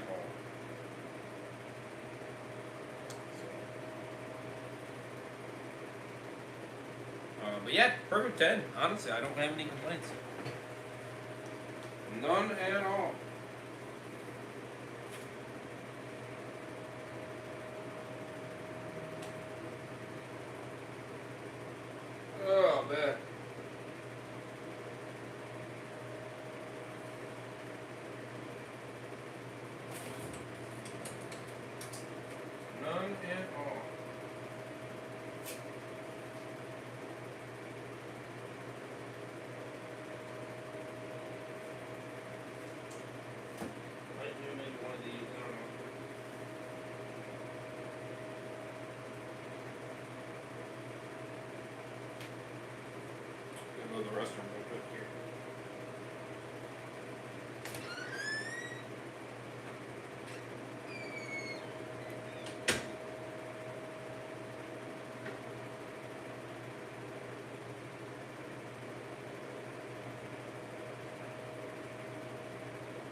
fire, bro. As soon as I get done here, I'm ready to work on season 5. Gonna work on my man stuff going down today. Hell yeah, brother. Hell yeah.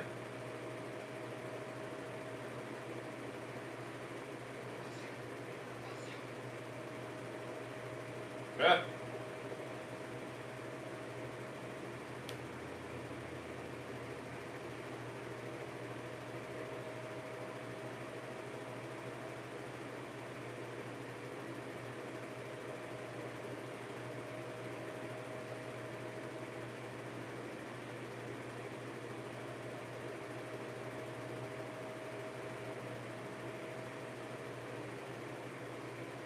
Ah.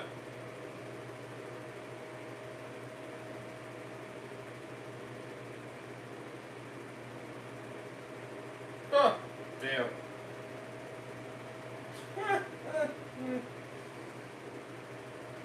Oh,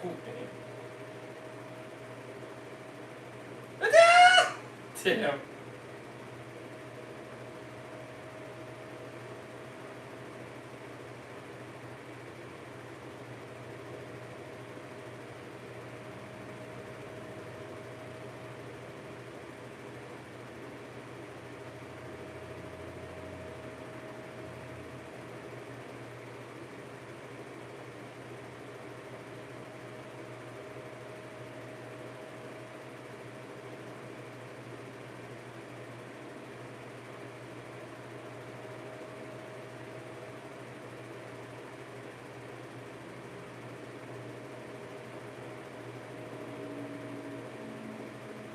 I mean, level. I mean, that's.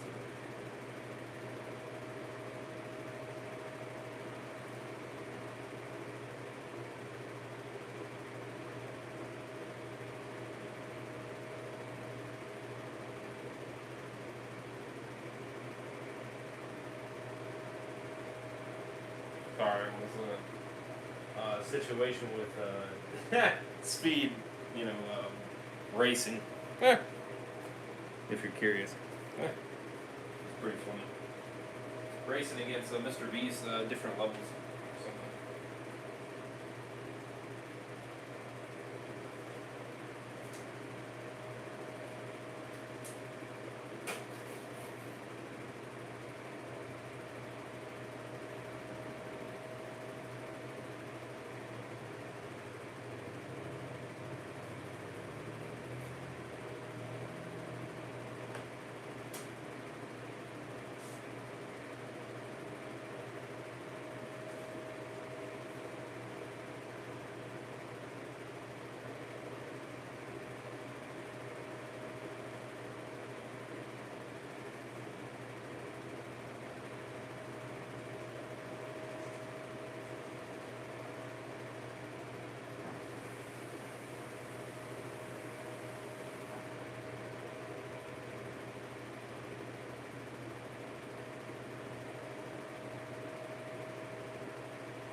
Yeah, this is pretty damn funny.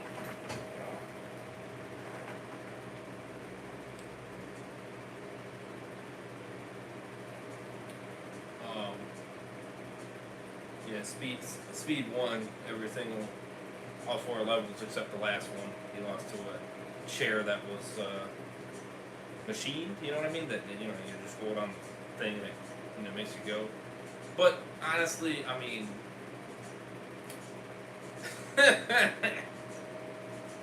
It's like, of course, the chair's gonna beat him, more than likely. I mean, it can go faster. It's a faster speed. W speed. Yeah. I mean, hey, he won 4 out of the 5 levels, so I mean, they can't really bitch, honestly.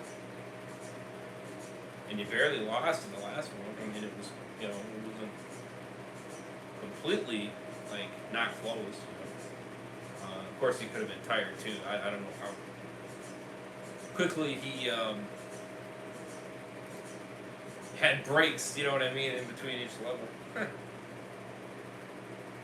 Because, that does make a difference, you know what I mean? If you get tired out, then you're not going to be able to go the exact speed, you know what I mean, that you were going when you're ready to go, you know what I mean, and you're ready to do it. It's generally the funniest crap. Oh yeah, and then he's 24/7 live for the next 30 days, which is crazy.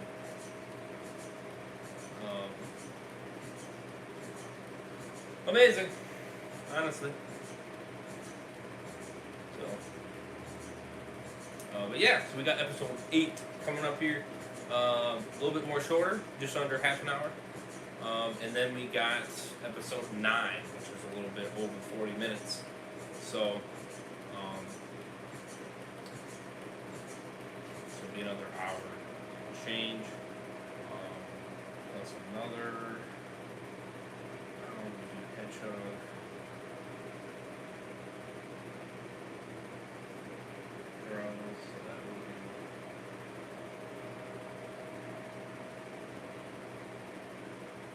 Comedy and show 25 minutes. Oh yeah. Yeah, no, that makes sense.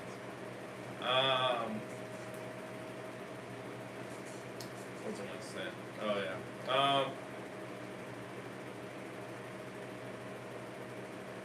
Yeah.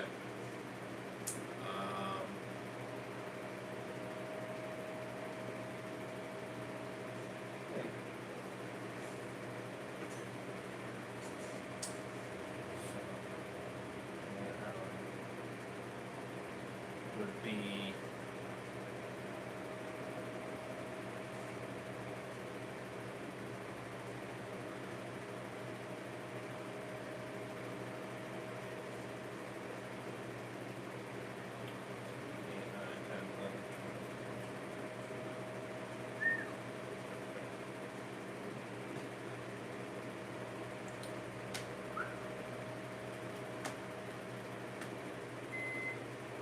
lovely. Up all night. Huh? We up all night, my mans. Oh man. We up all night.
ready. Let's get it. Late night, oh yeah.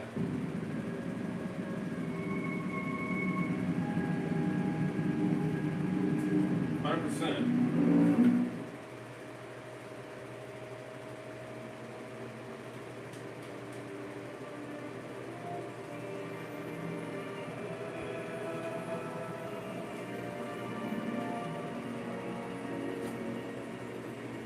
We open in a land of candy as we see a huge village of 3 snuffle peeps come out of their houses. One is red, one is blue, one is yellow. As the red peep says, "Oh, nice day out. I can smell the cotton from here." We then see the blue peep rips one, and the yellow one says, Ew, why would you do that? the blue peep says, Jay, I had to taste test some of those earlier. the red peep says, Oh, you're not supposed to touch it. Yeah. Gummy Pants is not gonna be happy. and as we see Mr. Gummy Pants walking up to them, and he says, We saw travelers on the Rainbow Road. Must be ready. he walks into the candy house as we then see Rivers walks out, and she says, hello. Hi. I'm not from around here. I'm lost. Can you, by any chance tell me where I can find some good cotton candy? The red peep says, Oh, of course. he gives her some and says, There you go. River says, thank you, little guys. Later. She leaves, and then we see Mr. Gummy Pants walks out and says, Who was that? the blue peep says, You're some good and wanted some cotton candy, so we gave her some. Gummy Pants says, Oh, okay, so you gave some. What? That's the only one we have left? Where'd she go? the red peep says, I think she went that way. we see Mr. Gummy Pants starts running down Cookie Street, as we see Rivers, as Rivers is now with Tom. As she sees Mr. Gummy Pants does not look very happy. As he pulls out his slime gun and starts firing at them, Tom and Rivers run away. And then, as Tom grabs his dick as a weapon, as we see it's getting ready and loaded, as we see, out of nowhere, it shoots strawberry What juice the and it hits hell? more Gummy Pants and he goes down. Gummy Pants looks pissed, as he says, Watching Candyland? No, get out of Candyland. Ooh, ooh, ooh. as Tom and Rivers run away together. What the hell?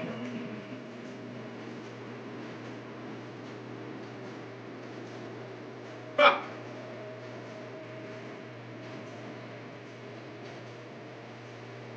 Wow, you take Gracie to another level, man. Jesus Christ.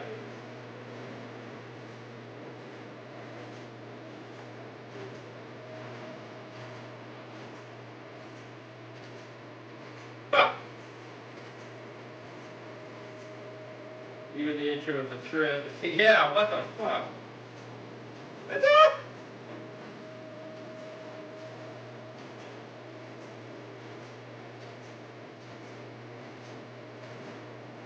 Good.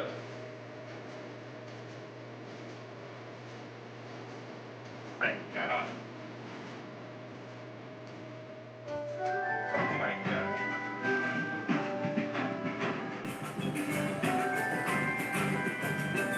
A few hours earlier, we see Tom standing on the roof of Bruce's house. As we see everything is getting set up for the party, as Tom yells out, "Time for the night of your lives, Kingstonville!" Tom says, "Damn, that guy is fucked." We see Rivers, Roger, and Bruce walking up to him, and Tom spins around with his new suit and says, "What do you think?" "Come on a scale of 1 to 10. Roger says, it's a little big, but good. Maybe a 7. Rivers says, "Ooh, very stylish." "I give it a 10. Bruce then says, "Well, I think I'd give it a." Tom says, "Thanks, Rivers. That's very nice of you. Okay, let's get ready. Doors open in 20. Roger says, "Oh, by the way, take a look at my new hand, huh? Luke gave me this." We see it's a claw hand, and Tom says, "Oh, that's nifty there, bud, although try not to stab someone's fucking eye out, okay?" Roger says, "Noted.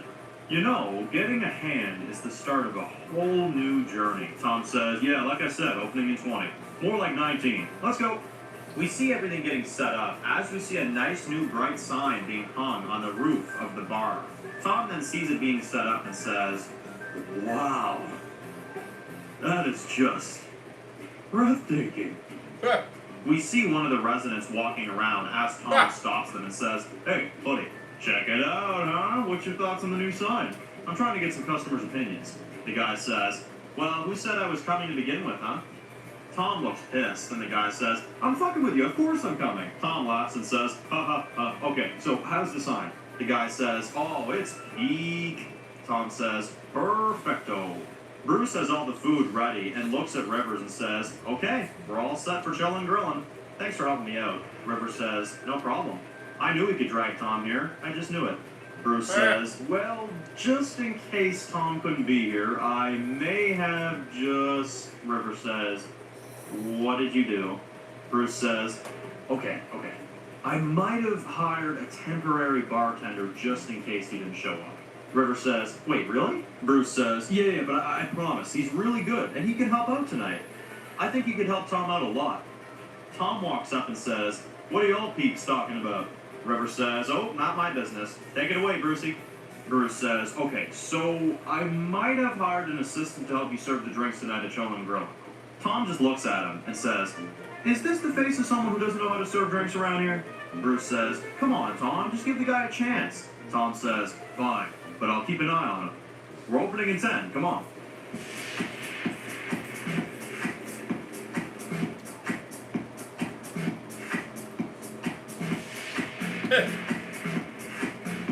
There's Matt in the episode, yeah.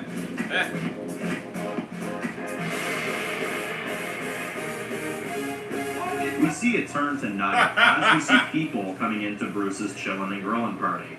We see Haley, Dave, Miles, and a few others coming in. As they walk in to see the disco music, people drinking, dancing, strippers on poles, live music playing, and Dave says, "This is what Tom calls a small get-together? Really?" Haley says, "This is cool." Miles says, "Let's get drinks."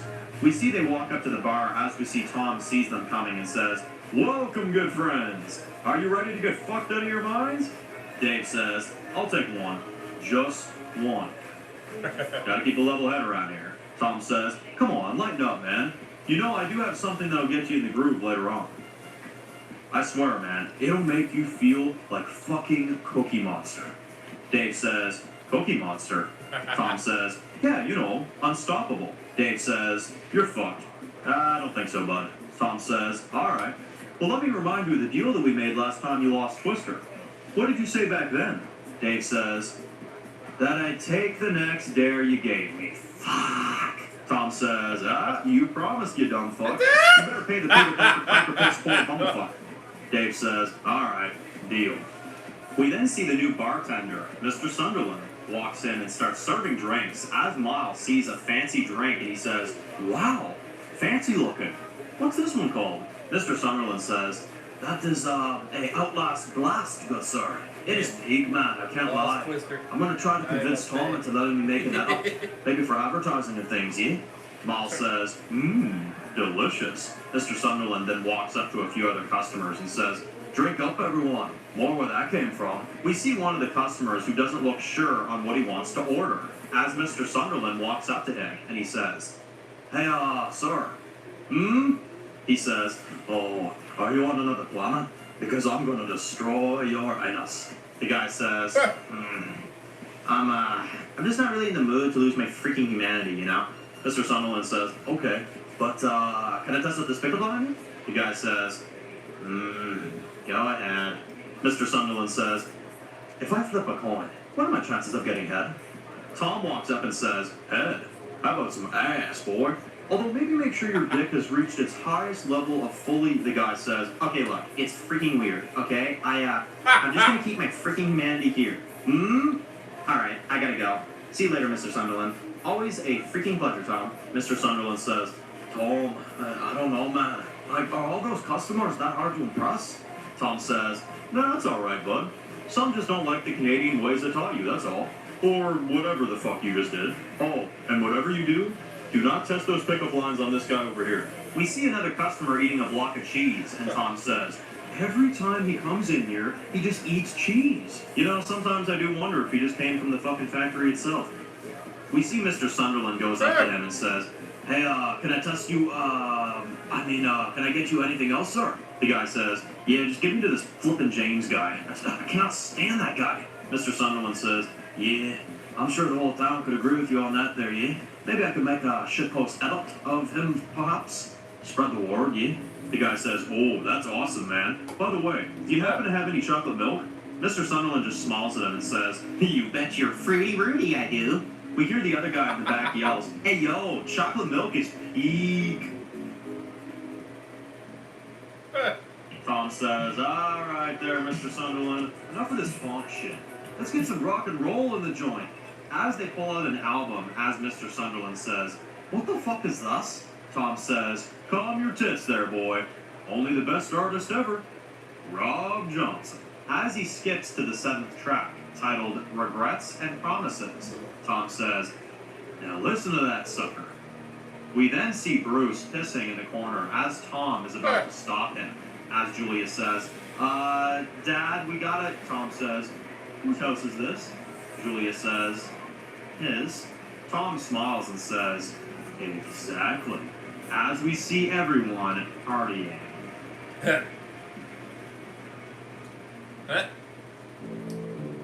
We see Tom on the roof with Rivers, Roger, and Dave as they all look drunk out of their minds, as Tom says.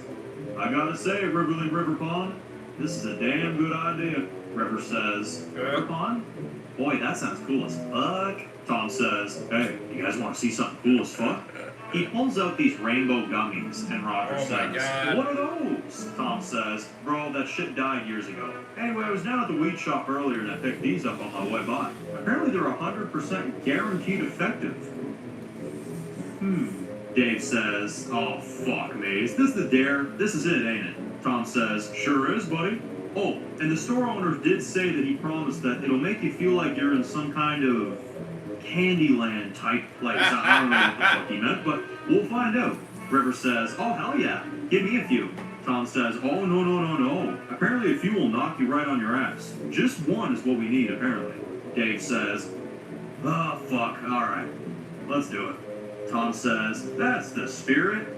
Tom, Rivers, Roger, and Dave all take one of them, as Rivers then sneaks one in her mouth behind Tom's back. And Tom says, alright, should take a little bit to kick in. Let's go downstairs and crash this motherfucker.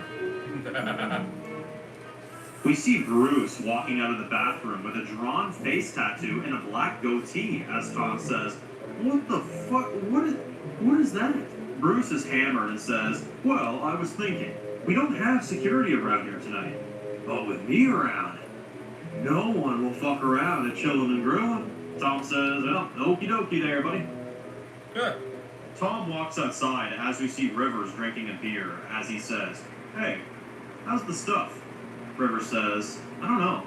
I don't really feel anything yet. Did you get ripped off or something? Tom turns around and says, oh, shit, well, maybe I did. I guess it did sound pretty fake. I mean, how does it make things like Candyland? I mean, how the fuck would that even be possible? He turns around and says, whoa. River says, oh my god, it worked! Tom looks very happy as we see his pants grows as he gets a boner. She says, what the? Tom, look! We then see a world of candy in front of them as Tom says, this is amazing!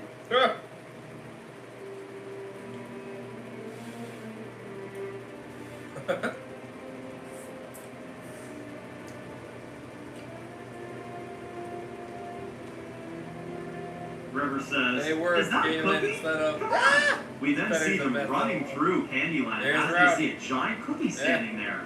As he says, well, hello, good friend. Where do you come from? River says, we're from a place called Kingstonville. The cookie says, oh, yeah, I think I know that place. Isn't that out by Browning Land? River says, sure, yeah, definitely. Tom says, who are you, buddy? He says, oh, I'm Mr. Chocolate Tit. Tom says, chocolate chip? He says, no, chocolate tit with a T. Tom says, chocolate tit. Oh, that's a good one. You should think of that, Rivers. Rivers says, wow, so many yummy looking candies. So do you happen to know where I could get some cotton candy? Chocolate Tit says, of course. There is a Snufflepeak Village right down the road. Rivers says, oh, perfect. Tom says, okay, you got your candy, but I'm kind of digging this whole look this lad's got here. He is working it. Mr. Chocolate Tits says, well, I do have some cookies to spare. You want chocolate chip, mint, strawberry, pizza flavored, molasses, dark chocolate? Tom says, oh, just throw a bunch of that shit in there. So, do we have to pay? Mr. Chocolate Tits says, no, guests will get first purchases for free as sample. Rivers says, ooh, nice. Okay, you can get your little chocolate cookies. I'm gonna go get some cotton candy. She walks off and Tom says, right behind you. Tom gets his cookies and says, thank you, Chocolate Chip. He says, it's chocolate pit, sir. Tom says, right. As we then see him walking through Candyland, as he says, Rivers, you here? Rivers walks up to him and says, look what I got. We see she got cotton candy, and Tom says, ooh, nice one. Let's go to that brownie place he was talking about. But then, Rivers sees. We see Mr. Gummy Pants starts running down Cookie Street. As we see Rivers, as Rivers is now with Tom. As she sees Mr. Gummy Pants does not look very happy. As he pulls out his slime gun and starts firing at them, Tom and Rivers run away. And then, as Tom grabs his dick as a weapon, as we see it's getting ready and loaded, as we see, out of nowhere, it shoots strawberry juice and it hits Lord Gummy Pants and he goes down. Gummy Pants looks pissed as he says, Once in Candyland, no get out of Candyland. Boo, boo, boo. As Tom and Rivers run away together. Maybe we should send Bishop there. Tom and Rivers look panicked as Tom says, we gotta get somewhere safe. Oh my god, this is trippy. Let's go to Chocolate Tits. We'll be safe there. Ha! Chocolate tits. Ha! Oh my goodness.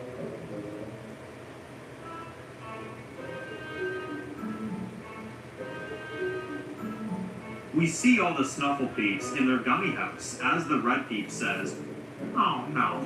Not for Tom. the Blue Peep says, hey, we don't have to worry about this yet, okay? We just gotta relax for now, at least. They look out the window and the Yellow Peep says, We got a customer.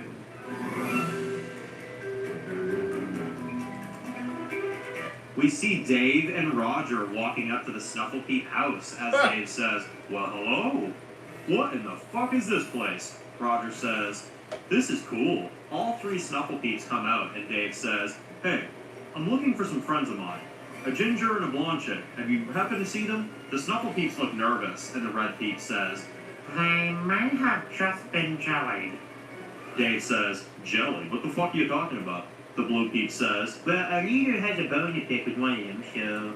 Dave looks at Roger and says, well, that's fine. I'm just gonna put my feet up and wait for this fuckface to show up then. We see Tom and Rivers return to Chocolate Tits' place, as Chocolate Tits says, hey, I was not expecting you back so soon. Hey, I'd like you to meet a friend of mine. This is Mushroom Mellow. Mushroom says, oh, Earthlings, welcome to Candyland. Tom says, yeah, that's great. Listen, we need some assistance, okay? Rivers got cotton candy and the Snuffle Peeps just attacked us as soon as we left. Chocolate Tits says, oh no, that is evil. We shall retaliate. Dave is sitting at the table at the Snuffle Peep house as we see Mr. Gummy Pants walks in and says, Who is stranger in the chair? Dave says, I'm looking for my friends. Their names are Tom and Rivers. You happen to know anything about them? Mr. Gummy Pants says, Me took gummy gun on them, but then strawberry juice came from Dickie. Dave says, I'm too fucking high for this. Roger says, no, I think I get it. Dickie is threat, right? And then there was a chase, but then Dave says, knock it off.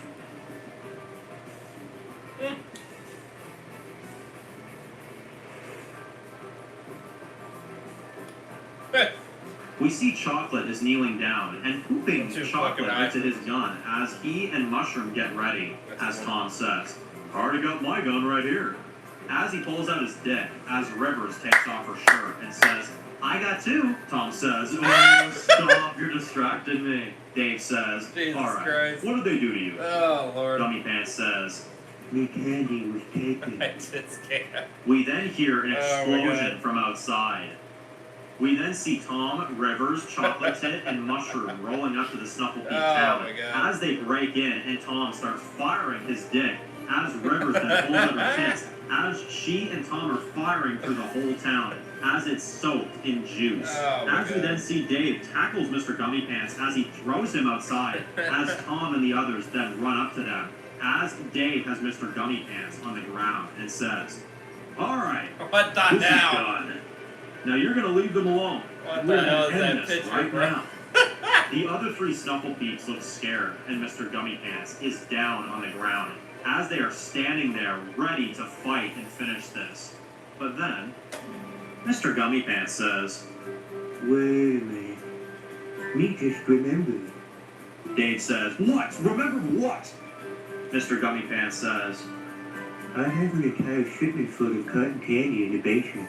Dave looks really pissed and says, Ah. "Are you fucking kidding me?" Mr. Gummy Pants says, Oopsie. they all lower their weapons, and Tom says, "Well, sorry guys." Dave rolls his eyes, and Roger says, "Well, I'm glad we worked things out. I mean, as people and as a collective group of human beings," River says. "Shut up, Roger. So, since everything's all good, can I get more cotton candy?" Mr. Gummy Pants says, Never. River says, "Okie dokie." As they leave Candyland, we hear a voice saying, "Hey, you, get the fuck up." We see Bruce is standing over Tom, Rivers, Dave, and Roger. As they're all laying in the grass, Bruce says, "I've been chasing you around all night, Tom, after you stole my last beer." "You stupid motherfucker."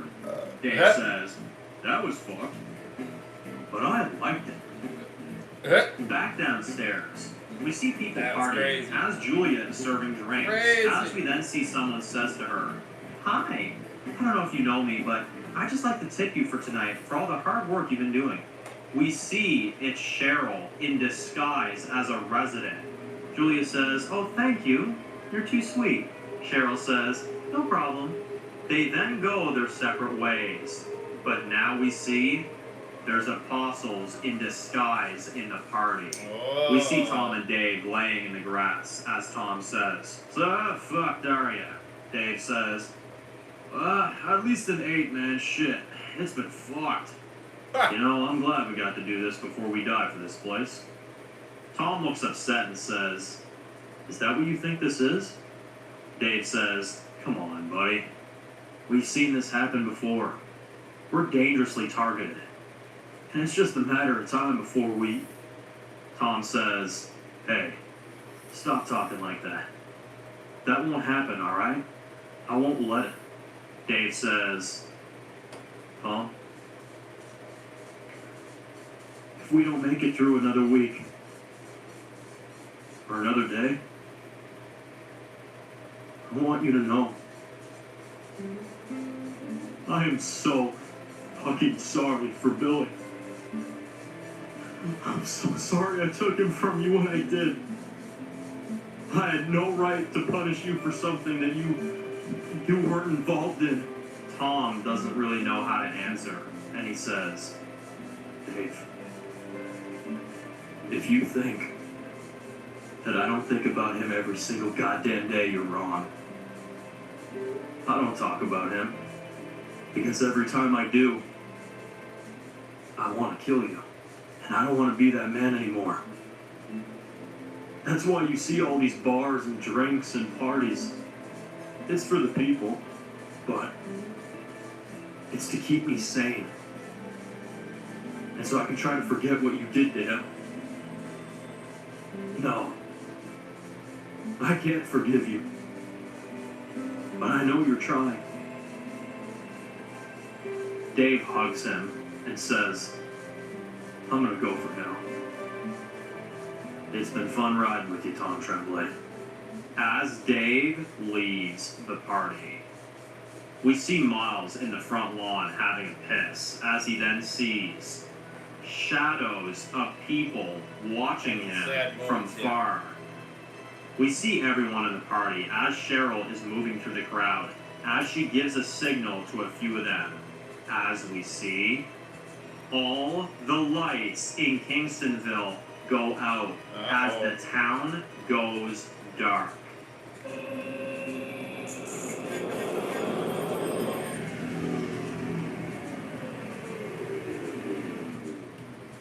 Thanks, Ease. Out of nowhere, Julia gets stabbed by an undercover apostle. People in the party start getting killed as blood splatters all across the room. Damn. Tom and Rivers pull out their guns and shoot the ones near Julia. As Cheryl and some others take cover, as Tom grabs his daughter and Rivers covers for them. As Tom sees how badly Julia's bleeding. As he runs out of the house with his daughter in his arms. As Rivers and Tom leave the party to save Julia. As we see Kingstonville goes dark. We see Cheryl covered in blood as we see most of the people inside of the house are dead. Cheryl stands there covered in blood and says, well, what do you know? The liquor never wins. As she smiles, we zoom out on Kingstonville. As we hear the screams, we see apostles are here. James is standing outside of the walls as he looks at his men and says, looks like little fuckfaces at a party and didn't invite us. So, looks like we're gonna have to let ourselves in. Goddamn cunt.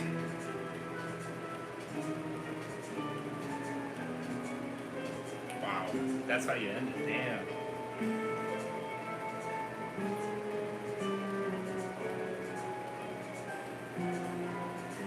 That's crazy.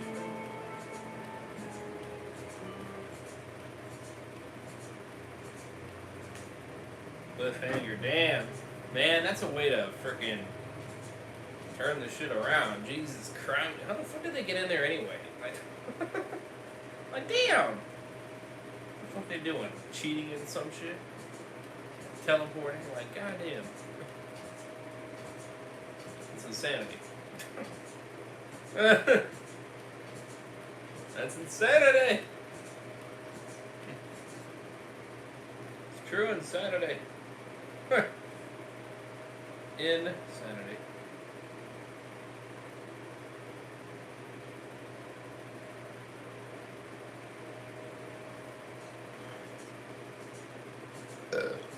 Yeah, better guards off or something. Think about the busted wall that wasn't fixed. Oh.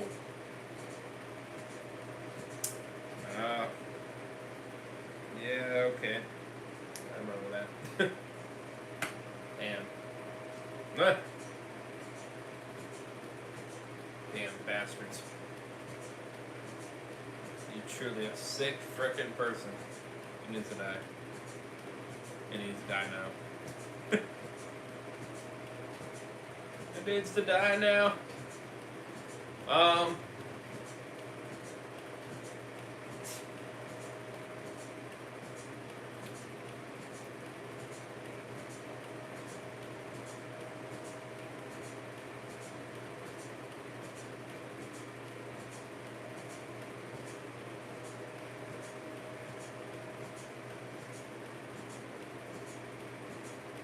9.5.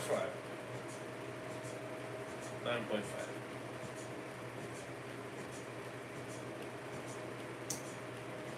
It was very wicked. It was very wicked, but it was funny. Had a lot of funny moments.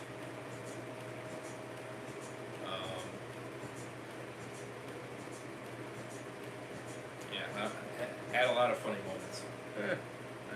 9.5, hell yeah.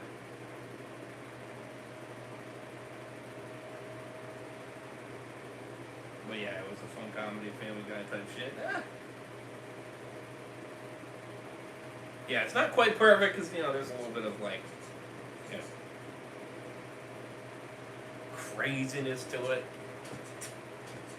which I don't mind. But there was some goodness that I liked in a lot of aspects as well. So it was a mix. It was a mix.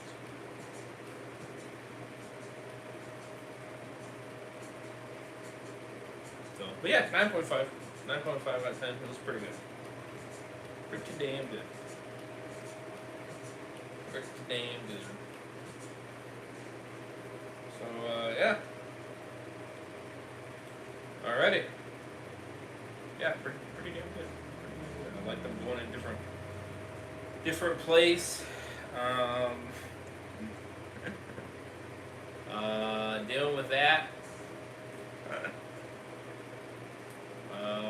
The dicks being guns is insanity. Oh my god. Chocolate tit. I mean, it's. Oh my goodness. Crazy stuff. Crazy stuff, I tell you what.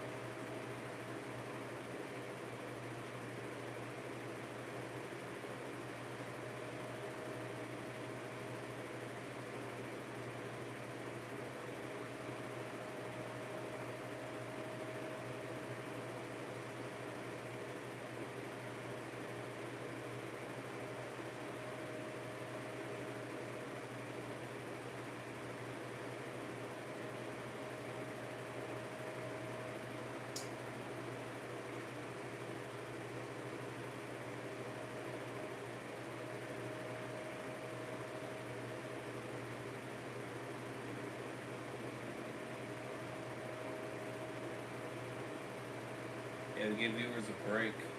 You know, relax for once. That's fair. Yeah, that's fair. No, it was a good episode, though. Definitely, very good.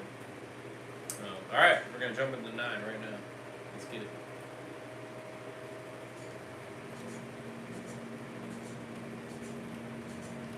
Good cliffhanger, though, I will say.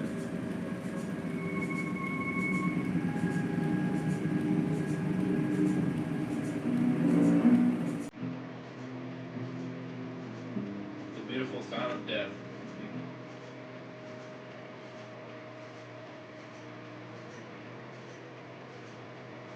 Season finale is fair.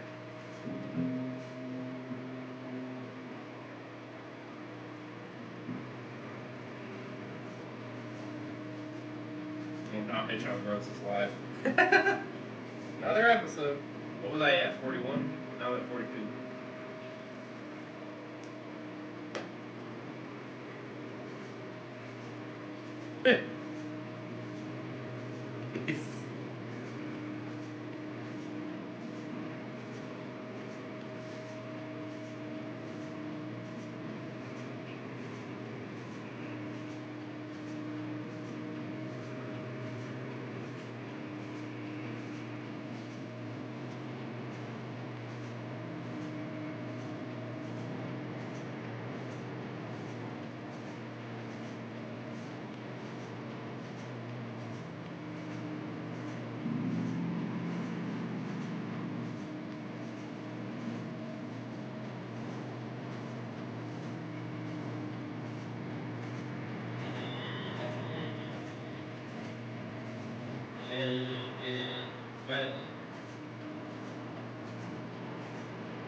Where's that open?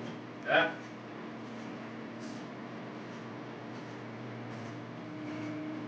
Yeah.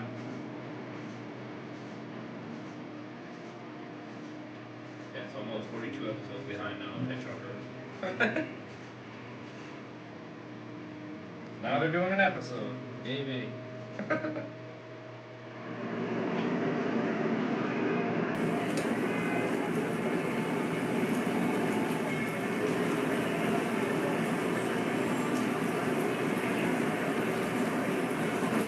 We see Haley and Dave sitting at a restaurant table, and Dave says, thanks for joining me. I just had to get the hell out of there. When Tom parties, he fucking parties alright, oh boy, let me tell you. Haley says, yeah, that's enough partying for me today. Haley says, by the way, got training tomorrow. We gotta get our numbers up. If we're gonna be standing our ground, we need as many fighters as we can possibly get. Dave says, well, I'm sure Miles could do it. We're gonna be as ready can get. What happened back there when my dad died? Or when Lincoln died? No one's ever going to be able to hurt like that ever again. Haley says, how can you be so sure? Dave says, trust me. It'll work out.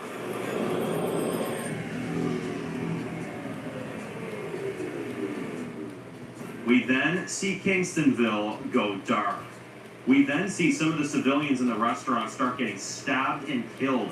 Dave and Haley pull out their guns and shoot 2 of the undercover apostles.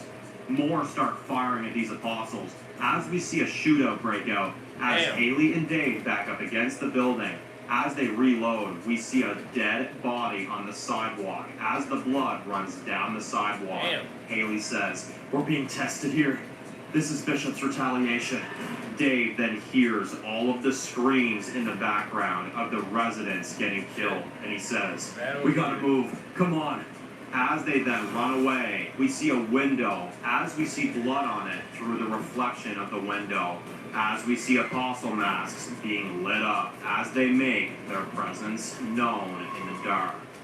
We then see Tom carrying Julia as we see him running in the streets with her in his arms. As we see Rivers is running with them, as she pulls out her gun, as they are running towards the Kingstonville Hospital, we see two apostles in front of the hospital building. As we see them, as Rivers then fires her gun towards them, as she misses. We see her aim is off because she's still drunk.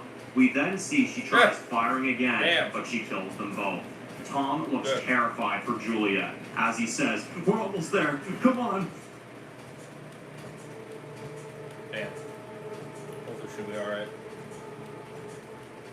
Back at the Apostle Nest, we see someone walks up to the cave. Amelia then stands there with her hands up as she says, "I came to speak to Bishop. I don't mean any trouble. I'm here for my husband." We see two apostles walk out of the cave and put a bag over her head as they bring her inside.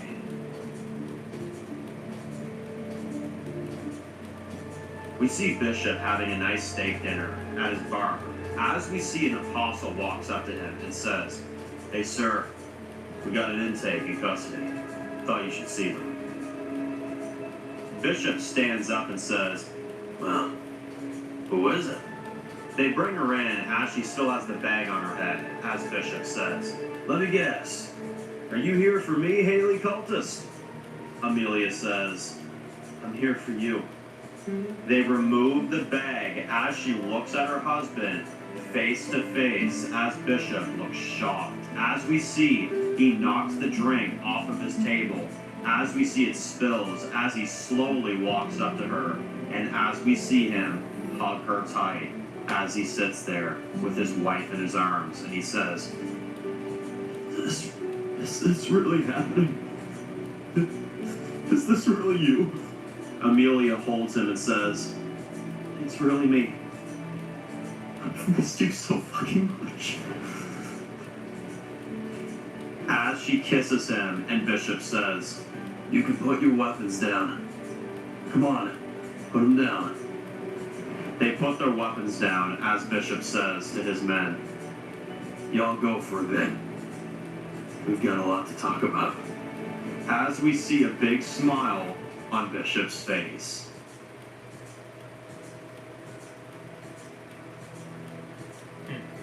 Back in Kingstonville, the doors to the hospital opens and Tom runs in with Julia in his arms and yells out, "Help me! Help me, please!" We see the nurses running as they take Julia right away and take her away, as Tom looks horrified and says, Please help her."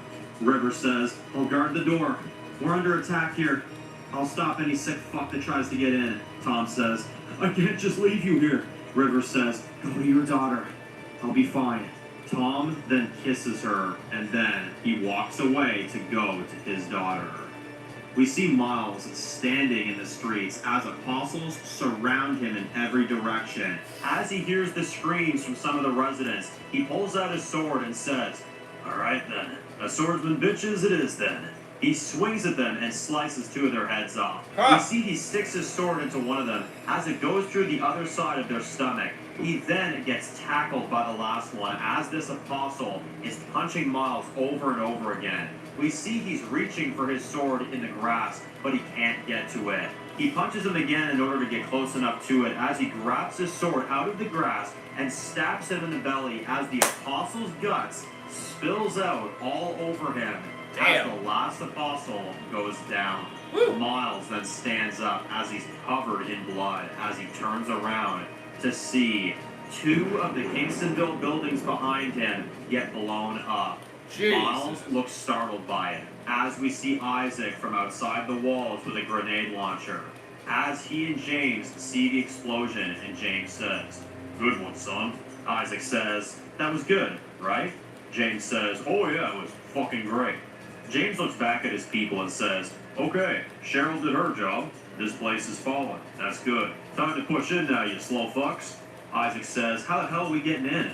James says, the same way you did before. The hole in the wall that you made. The lazy fucks didn't go vault the fucking builder mode and fix the fucking thing yet. Their loss. Our fucking gain.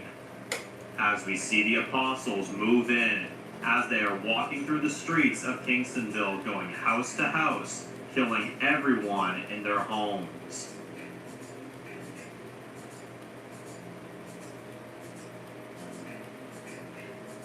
We see blood all over the floor of what's left of Bruce's party. As we see Bruce is still in there, as he looks out the window and he sees apostles running through the streets. As he looks worried, he grabs a pistol and loads it. Bruce is drinking one of his beers. Suddenly, an apostle breaks down his door and attacks him. Bruce almost gets stabbed, but then he smashes a beer bottle on the apostle's head. The apostle falls, and Bruce gets his gun. Bruce shoots the apostle in the chest, and then the apostle looks at him, bleeding out. Bruce aims the gun to the apostle's head and says, "You stupid motherfucker." Bruce then shoots the apostle in the head and kills him. W's. We then see Sydney on guard. As she sees apostles on the inside, we then see an apostle comes up behind her as he knocks her down. Sydney then smashes her face on the floor of the tower as the apostle runs towards her and she kicks him down. He falls back a bit. The apostle then says, "You will pay. Your week is up. Your time is up too." Sydney says, "Bishop is more full of shit than I thought then, huh?" The apostle says, "Bishop isn't calling the shots anymore." Sydney says, "Then who is?" The apostle says, "Don't you worry your pretty little mind about that there, sweetheart." He swings at her and it cuts her right in the throat. Some blood comes out, but it's not fatal. We then see she hears an explosion in the background. We see it distracts the apostle as she then headbutts him to the ground. She then starts punching him over and over and over again until her fist is covered in blood. She stands over him and says, "Whoever leads you psychos now, doesn't even fucking matter. We were always going to cut off the head of the snake." She stabs him in the head and she grabs her gun and runs down to help the others. Haley and Dave are backed up against a wall. As they see blood in the streets, Haley looks pissed and says, "They're killing everyone. I gotta get to Billy." She starts running as Dave says, "I'll find my family. And then I'll find you both, okay?" They nod at each other as they split up to go find their loved ones. Shit. It's crazy. We see even more buildings getting blown up. As Ashley, Luke, and Roger see this, as they start running, as we see 6 apostles are standing in a field in front of them, Ashley says to Luke and Roger, "You two go. Find the others. I got this." Luke says, "Nope. We're needed right here. I ran away once when you told me. You're in my house now, and I'm going to defend it." Cheryl takes off her apostle mask, showing she's all in with James. She looks at Ashley and says, "You completely drank the Kool-Aid, didn't you?" Ashley says, "I could say the same for you." "We're going to talk or we're going to fight, huh?" Ashley pulls out her sword and says, "Well, what do you know? Looks like I'm not done with this yet." We then see her run towards the apostles as Luke then stabs one of them. As we see Roger uses his new hand to slice 2 of the apostles' throat open. Ashley kills 2 with her sword as we then see Cheryl jumps her. She's slamming Ashley's head on the ground as we see blood coming out of Ashley's mouth. Luke and Roger then see more apostles coming up behind them as Luke and Roger run right towards them. We see Tom sitting in the room as we see Julia on the bed. We see she wakes up and says, "Dad?" Tom says, "Hey, baby girl, are you okay?" Julia says, "Yeah, it hurts a lot. How did this happen?" He looks terrified for her as we hear people are leaving the hospital, as we hear a few explosions coming from outside. Tom says, "We're under attack, baby. Look, I need you to stay here, okay? I'll be right back." We see Rivers is standing by the door with her weapon out. As we see people are fleeing the hospital, as Rivers tries to stop a few of them. As she says, "Look, you can't go out there, okay? It's too dangerous." One of them says, "Lady, I suggest you get the hell out of my way. I'm going home to my son. He's the only family I have left." Rivers doesn't know what to say to this, so she lets her go. Tom then walks out to the front as he says, Julia's awake, but all the doctors are gone. There's no one left. River says, yeah, this place is going to hell. Tom says, you go out there and help. Don't let me and Julia slow you down. River says, not a chance. I'm not going anywhere, okay? I'm saving you both tonight. Tom says, okay. We see Catherine and Rose. As we see all the fires, Rose says, Mommy, what's going on? I'm scared. Catherine says, I know you are, baby.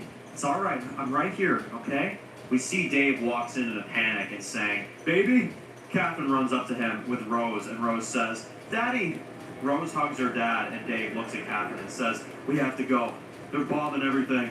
Catherine says, it's them? Dave says, it is. Don't worry, I'm going to get us out of this, all right? As we see Dave and his family run out of the house.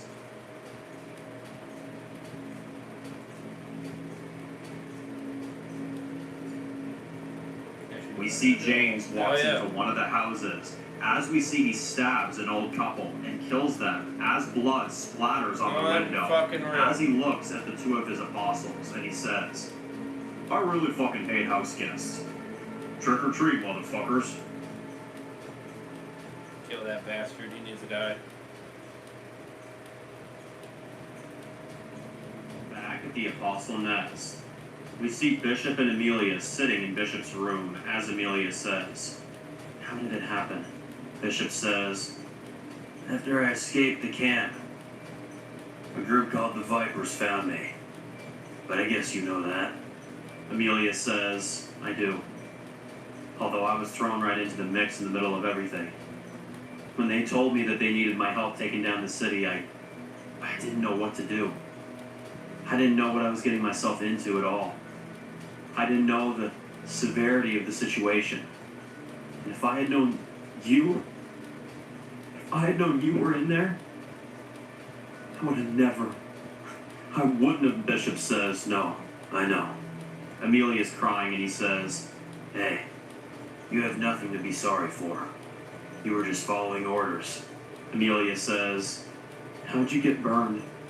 Bishop says, I tried saving innocent lives that I couldn't save in the end. A mother and her little boy. They didn't want to leave.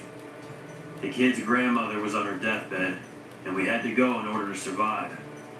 When the military came, I held them off for as long as I could. But I only had you in mind the entire time. I fought Luke in his place, and Luke was going in killing everyone. He even killed the dying grandmother, trying to kill me. Amelia looks really put off by hearing this, and Bishop says, Luke pushed me into the... He pushed me into the fire. We see it's too much for him, and she says, it's okay. I'm here. It's okay.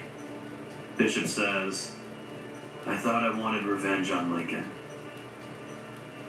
But now that I got it, I just made things worse. I lied to Ashley in order to get what I wanted. Now she's gone. And I didn't honestly realize how much of a mess I made until I saw your face walk through that door. And until I saw this again. He turns on his TV and Bishop says, that's me. That's the real me. Not killing and lying and revenge. Revenge drives you mad. Like it did me.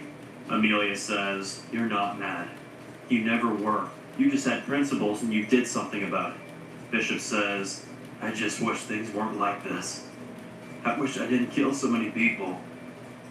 I wish that this place, that I could have made it into what Xavier wanted me to turn it into. I wish we never left that house, baby. Ever since we did, everything has been bad luck for us.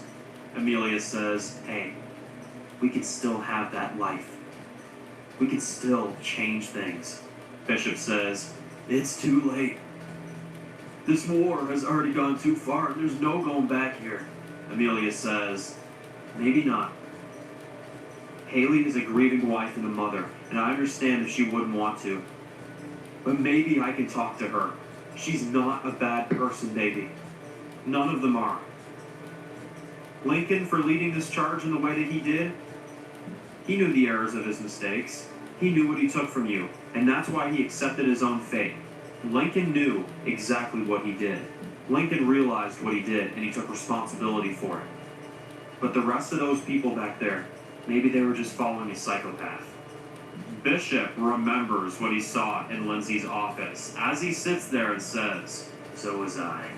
We hear a knock at the door as Bishop says, "Come in." An apostle walks in, very panicked, and says, "Sir, I just got word from James." Bishop says, "Yeah, what the hell did he do now?" The apostle says, He took off with Cheryl and some others. Apparently they're going after Kingstonville and they plan to eliminate it all by tonight." Amelia looks freaked out, and Amelia asks, "How many people were with him?" The apostle doesn't answer, and Bishop says, "She's just as important here as me." The apostle says, "At least over 40. Bishop says, "There's kids in there?"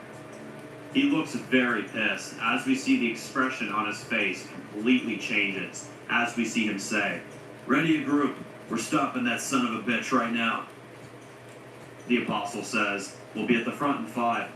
Bishop then looks at Amelia as he then says to his guy, Tell him Ryan and Amelia are on their way." Amelia looks nervous as she kind of looks at Ryan and she realizes she may have just gotten through to her husband. Huh. Back in I'm Kingstonville, surprised. Ashley's face is messed up as Cheryl still has her down on the ground as she says, "You killed our people. You turned on our people. We brought you in. And now you're going to get your comeuppance." Ashley knocks her off of her as she slowly gets up. We see she grabs her head in pain as Cheryl says, "I am finished with you." Ashley says, "I'm not." She kicks her to the ground. Ashley picks up her sword as Cheryl kicks Ashley onto the dock. As we see Ashley's sword goes into the water, she loses it. Then Cheryl sees Ashley has no weapons and she says, "Well, let's make this fair." Ashley puts her knife down as we see they charge at each other. Cheryl then punches Ashley 3 times. Damn. Ashley is trying to fight back, but she's still hurt. We see Ashley kicks her in the stomach. Cheryl falls back a bit as Ashley punches her again. Roger cuts 2 of the apostles in the throat. Luke stabs the others as we then see the building in front of them gets a grenade thrown in front of it. Luke and Roger scatter in 2 different directions as we see the building blow up. Jesus.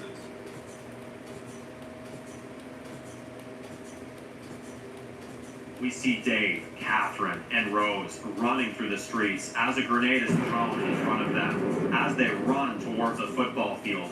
As Dave is walking through the smoke, we then hear Catherine screams from far as he says, "Cat? Rose?" We hear a voice saying, "Turn around, Mr. Miller." We see, standing in the smoke, Isaac with Catherine at gunpoint. As Dave looks pissed, and Catherine says, "Dave, please, don't." Isaac says, "Shut up. You've all been following a psychopath for long enough. Me and my dad are going to take this place down tonight. And we are eliminating everyone who stands." You're the fucking psychopath. Dave says, you bitch. Please don't hurt her." Isaac says, "I have orders." Dave says, "Isaac, I know you don't want this. Okay, I can see it in your eyes. I know deep down you're a good kid. Please don't do this." Isaac says, "You don't know anything about me. What me and my dad are doing is bigger than just Kingstonville.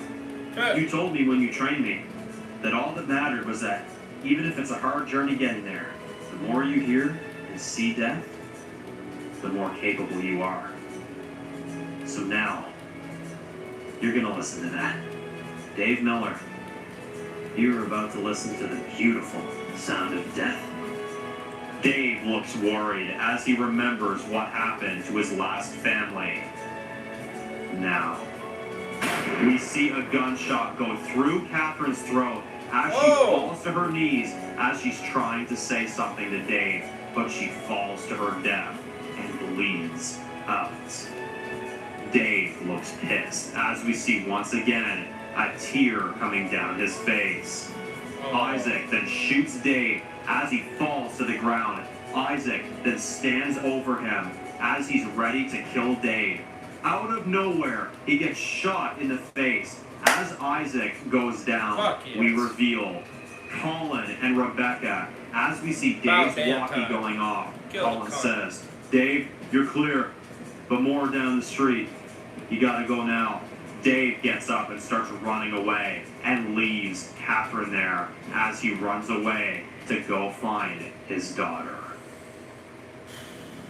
Damn, As man. Colin and Rebecca go down and leave the roof to go help, as we see Isaac laying in the football field, as we see he's still moving, he slowly gets up, as we see his right eye has been shot out. We see two apostles running up to him, as one of them says, "Take him out of here, help him. That's James's son. If he knows we let that happen under our watch, he'll do even worse to us." The other apostle says, "I told you Bishop's way was the only way," as the apostle runs away with Isaac in his arms. Damn it! Kill that fucker. Tired of this Cheryl fucker's knocks living. Ashley down on the dock. As Ashley is bleeding badly, we see she's holding Ashley down over the edge of the dock. As Cheryl says, "It's time for you to swim like an animal." Luke then comes up behind Cheryl and stabs her in the neck as Die, she's bleeding bitch. out. Luke keeps the knife in her throat as he says, "Well, why don't you test the waters first?"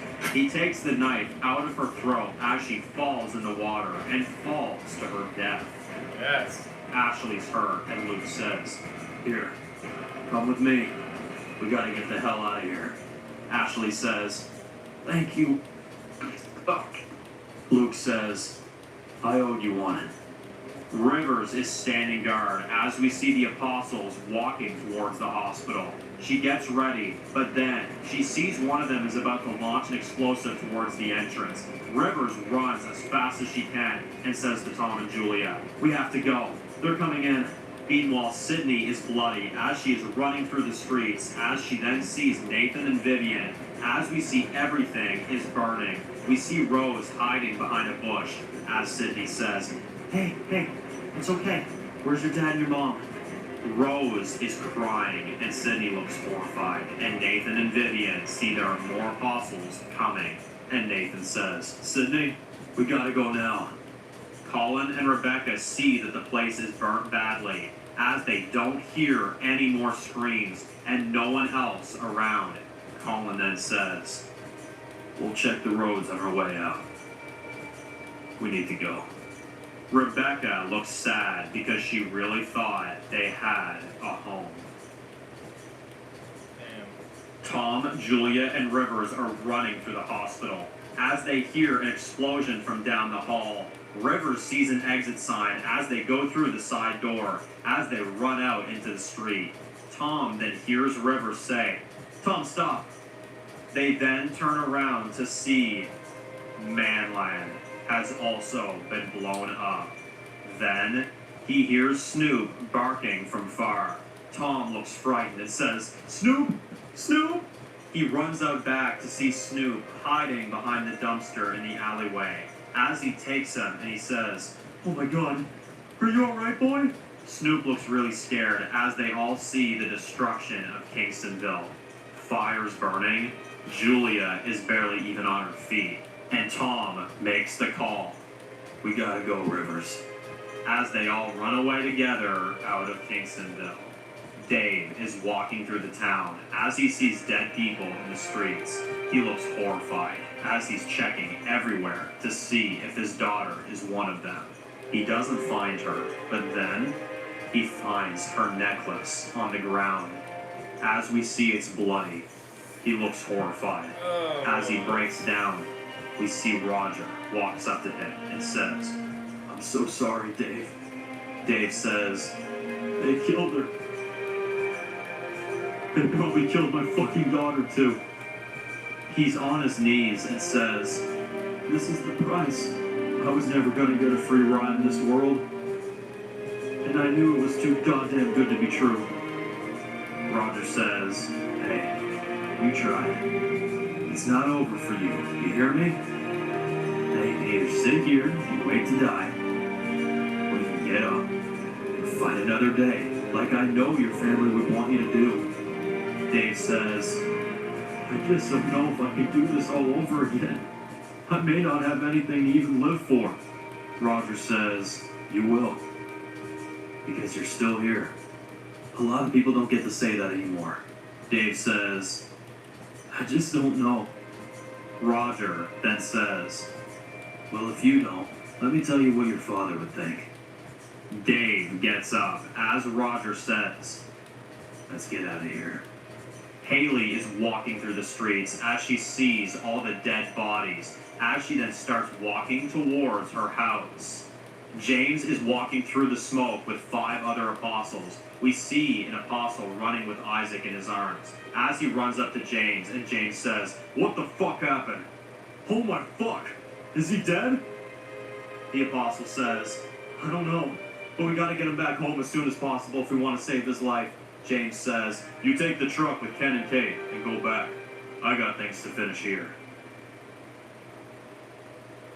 We see Haley, who actually cares about her child. She walks up to her porch and slowly enters as she whispers, Billy? Billy, it's Mommy. Baby, please answer me. We hear nothing but silence. We then hear, you looking for someone? Haley turns around to see James with a gun to Billy's head. As James says, what a fucking nifty delight there, housewife. Haley looks terrified and says, James? James, please don't. Shut the fuck up, he says. For once in your fucking lifetime, shut the fuck up and listen. Haley says, okay. James says, I want you to understand. I want you to know the kind of husband that you had. Haley says, the one you killed, you mean? James says, not the smartest thing to say, considering the trigger that could be pulled at any goddamn moment. Haley says, you killed his father. What? Are you gonna fucking kill us both now? Is that it? Keep us alive for barely a week? Let us just sit like this until it's our turn? James says, your husband deserved everything that happened to him. Whether it was the Viper City of innocent people, or how he treated me growing up, or my fucking wife. James says, in the last few months of the outbreak, me, Isaac, and Angela were struggling for money badly. I tried everything I could to keep our family afloat. I borrowed money from so many different people, just so our family could stay under a roof. No one ever contacted us. My sister had her own life and moved on. Lincoln had his. But even when we were kids, Lincoln always got everything he fucking wanted. All he was treated like the important one.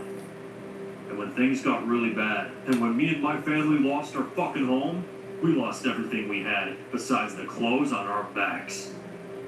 Me, my boy, and my wife out there with nothing. And for a few nights, the back of a goddamn alleyway was a good place to call home. Haley looks shocked, and James says, I don't like calling my brother. You know me. I take care of myself. But I had no choice for my family's survival. I called my brother, and I practically begged him to help us. And you know what he said to me? I got my own family to tend to, and you have yours. I gotta get back to work, he says. And he said, I can't deal with your nonsense. Haley looks shocked, and James looks upset and says, and not 1 hour later, one of the jackasses that I was in debt to found us that night. They cornered us, demanding me to give them their money back. When I said I didn't have it, they said they would kill us all.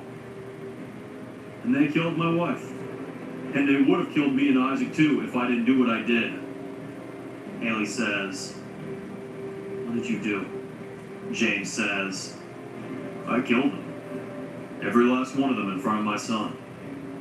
And now my son is still scared of me. And if my own fucking brother would have helped me like the fucking family man that he claims he was, why is my wife dead in the ground?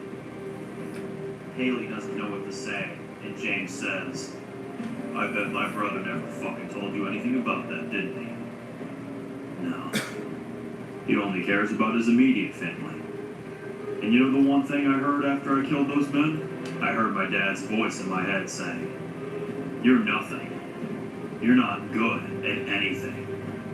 And then I realized, I am good at one thing. Surviving.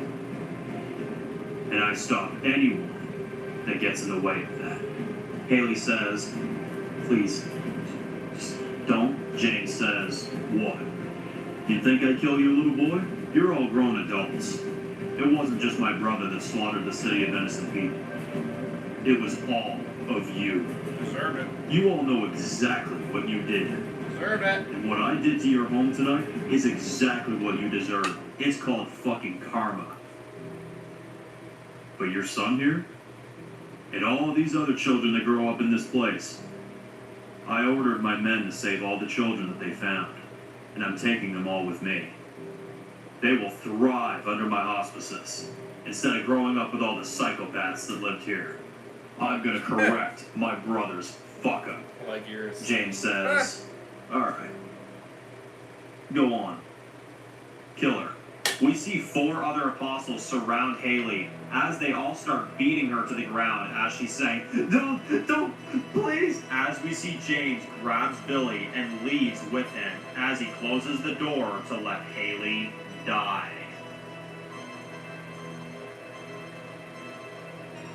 We then see 2 trucks roll up to the front gate.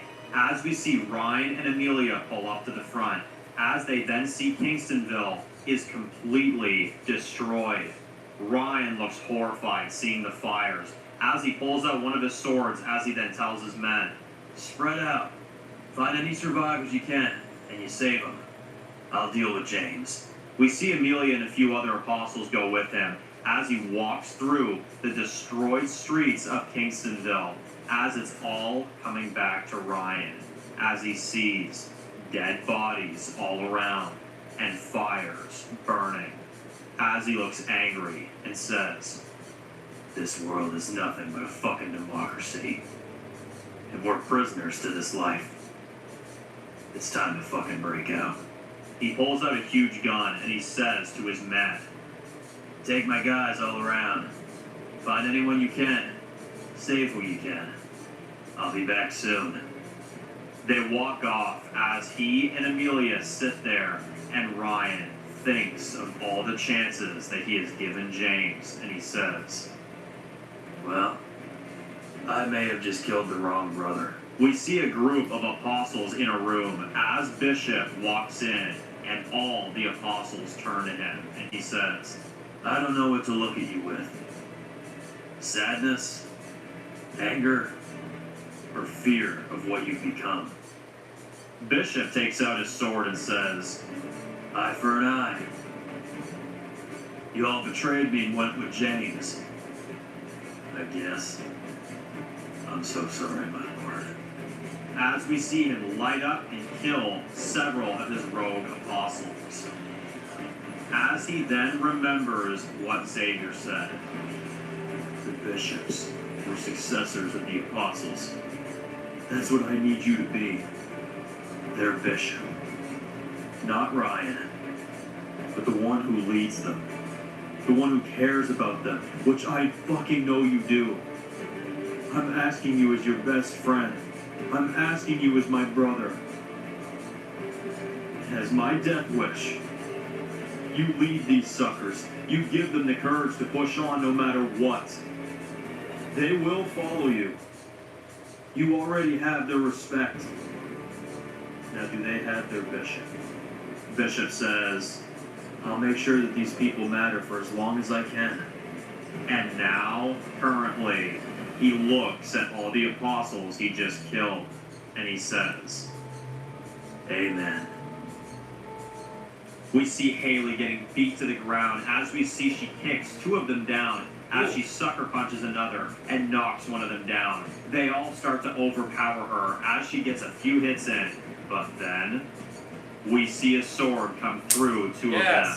The other 2 get stabbed by Ashley as her, Luke, and Miles find Haley alone in the house as they help her up. We see she panics and she says, he took him. He took him. He fucking took him. He took him. Ashley says, hey, I need you to breathe, okay? Who'd they take? Haley says, James, he took Billy. He ripped him away from me. He took him away from me. Miles looks worried and says, you see where they went? Haley looks panicked and says, I don't know. As they run out of the house as quickly as they can, as they see everything is on fire, and Haley looks horrified. As she looks at the destroyed Kingstonville in front of her eyes, she then says, He's gone. She falls to her knees as Haley, Miles, Luke, and Ashley stand there with nothing left but each other, as they then see apostles start to surround them from every direction. They all pull out their weapons as Haley says, you take me to my son right now, or I will gut you all where you stand. As we then see someone walking up to them as they say, every time we meet it gets more ugly. My real name is Ryan Dunn, and I have a proposition for you. You want your boy back? Haley says, yes. Ryan says, then let's go fucking get him.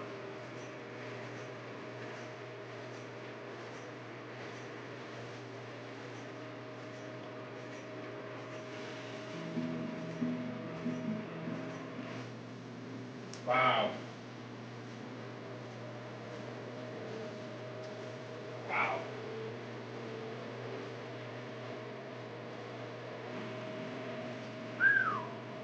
Good Lord. Excuse me. A lot to consume there.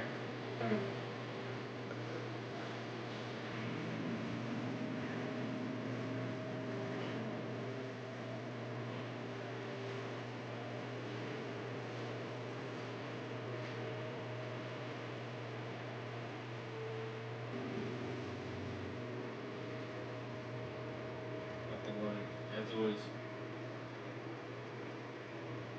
We see a train driving by.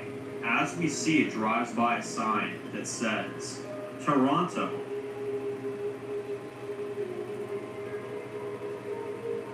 See a deer walking through the forest. As we see someone shoots it. As we see it goes down. We see the guy is bringing the deer back to his camp, and he lays it down. We then see him sitting there, starting a fire. As we see his friend walks up to him and says, ooh, you caught a big one. We're eating good tonight, man, let me tell you. The other guy says, you think we're close? The guy says, yeah, we gotta be. I think we're a little over 100 miles out from Ziltramite by now. We'll probably be there in a couple days. The other guy says, well, for what it's worth, I think it's gonna... They then see the deer starts to get up. As the guy says, what the hell? We hear it making these growling sounds. We then see its eyes are red. They both look terrified as the deer runs towards them and it takes one of them down. As the other guy runs away, we see his friend is getting eaten alive by a reanimated deer. What the hell are you doing? What the hell?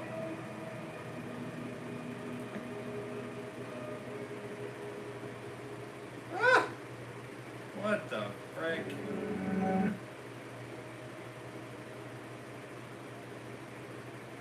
Huh.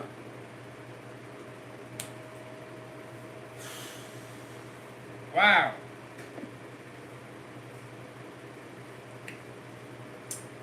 What the hell? What the frickety frick?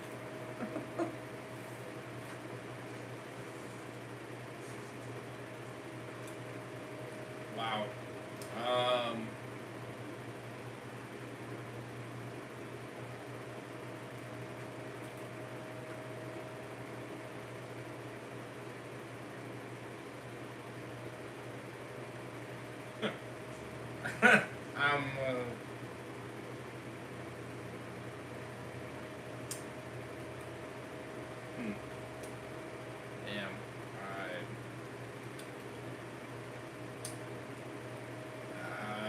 um,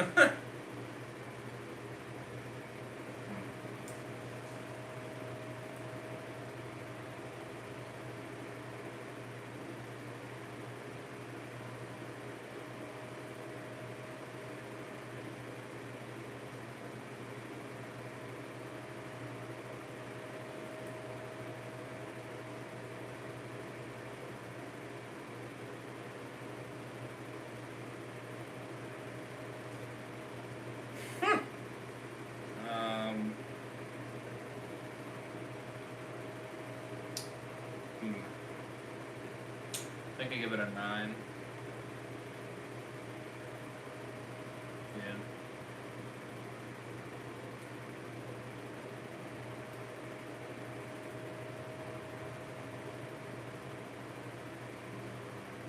Movie. Yeah. Episode 9 gets a 9. There are some things that I was like, damn. They were a little frustrating, I'm not gonna lie.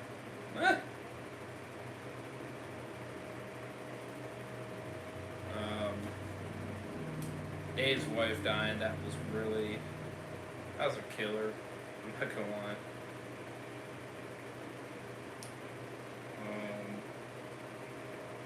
I just feel like so much wrong is went against him. That's why I was like, damn. That's for him to lose another person is actually 2 more people. My bad.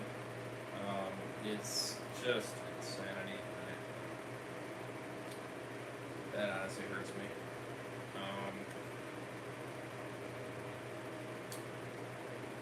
Yeah, that hurts me.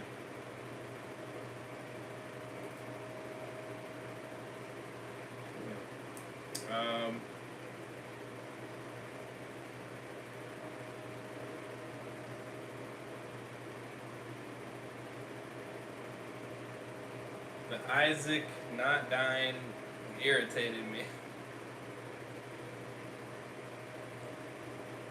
That one irritated me.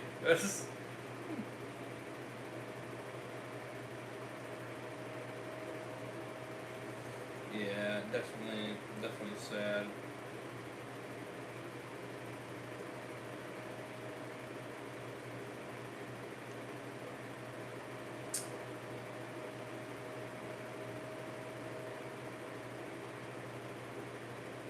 Definitely sad.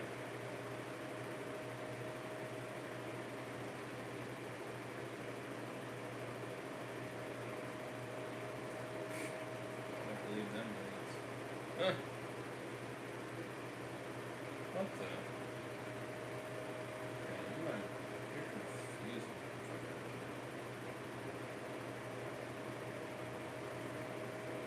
Am I trusting those?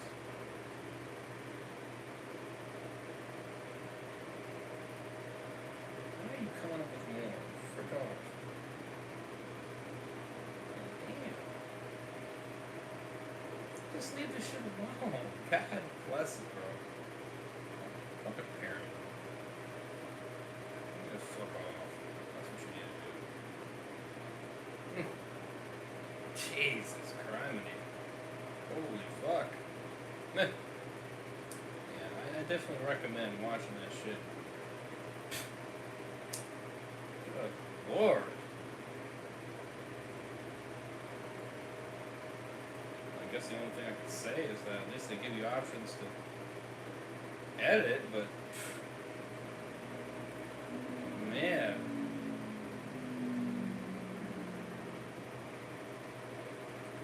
Huh. Yeah. Ooh. Yeah, I feel those things irritated me. I'm not gonna lie. It really kind of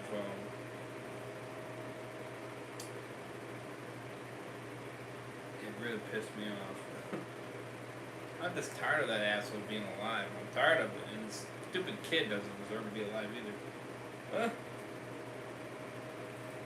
Freaking thing. Oh, you're a psychopath. It's like, bitch, you're a fucking psychopath. What are you talking about? Like, you're being raised by a psychopath, you dumb fuck. I mean, it just... fuck you. The mentality is insane. I'll tell you what. Truly is, man. Truly is. Wow. What a way to end the first half, I will say. The reanimated deer. What the hell? What are we doing, Dan? Ah! You pulling a gimple move? Frick is that? Ah!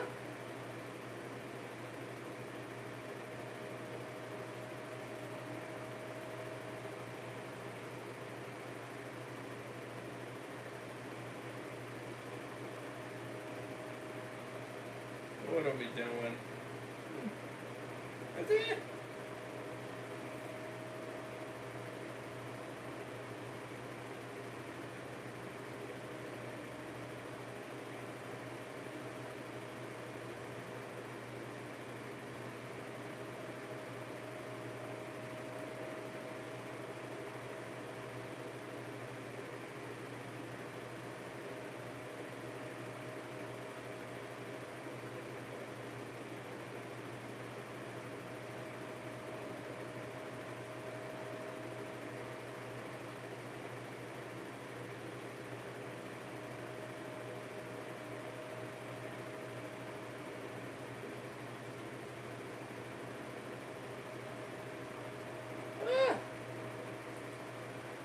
More gone mad world, the virus is more than just humans. That's all I can say.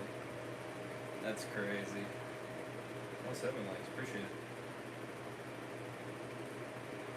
I was gonna say, man, that's crazy, brother. That's crazy. Wow.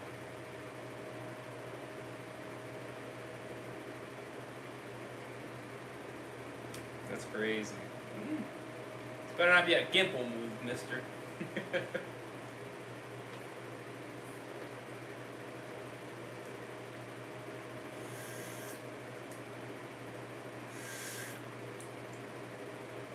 why I say we're just getting started. My God.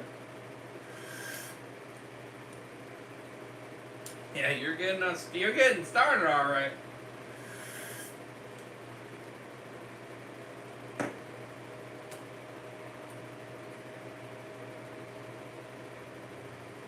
Man, oh man.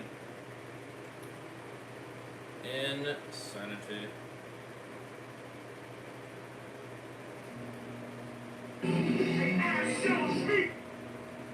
What the hell?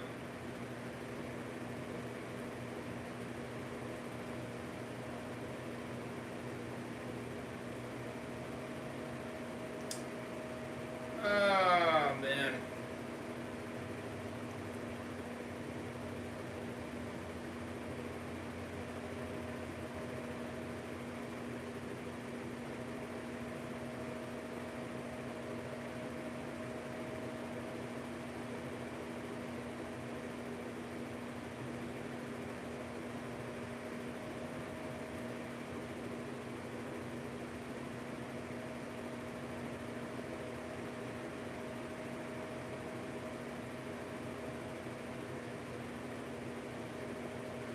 Anyways, I gotta go pick up dinner, so I gotta go from now on fire reaction mode. Cause, I like how you do it's like, no, I'm not getting broken. You're like, no, don't compare me to him. By not saying nothing at all, he's just like, no. He's just... Ah! No, I'm just kidding.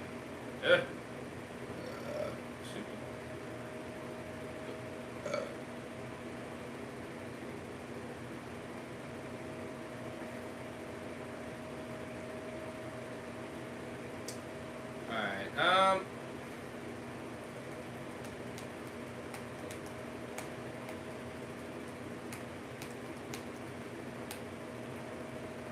Yeah, 9 out of 10. It's really good.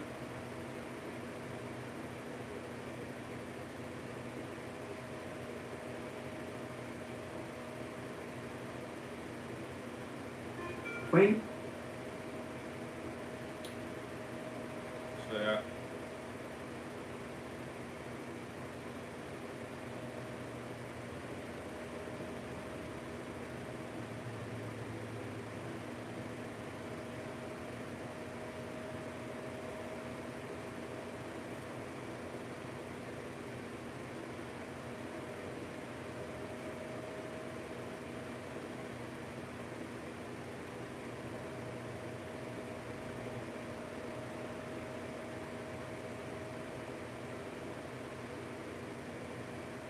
So yeah, no, that's what I think about it though. It's very good.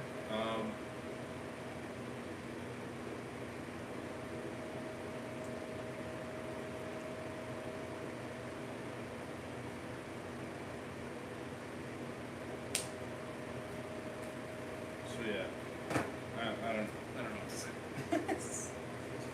Okay. Yeah. So hope you guys did enjoy. Hit that like button if you guys did. That'd be awesome. We already crushed the milestone, so at this point, if we get up to 8 or more, that'd be awesome. I would appreciate it very much. Hit that subscribe when you guys are new. More fire content like this in the future. Of course, hit that bell, be notified every time we go live for upload fire content. We got more on the way. Don't forget, Dan Reviews' channel is in the description. Check this channel out. Show him love, support. All credit goes to him. The playlist for the World Gone Mad Complete Universe link is in the description. So definitely do check that out as well. Definitely give it a shot. It's a crazy up and down roller coaster series, I tell you, but it is good. It is damn good.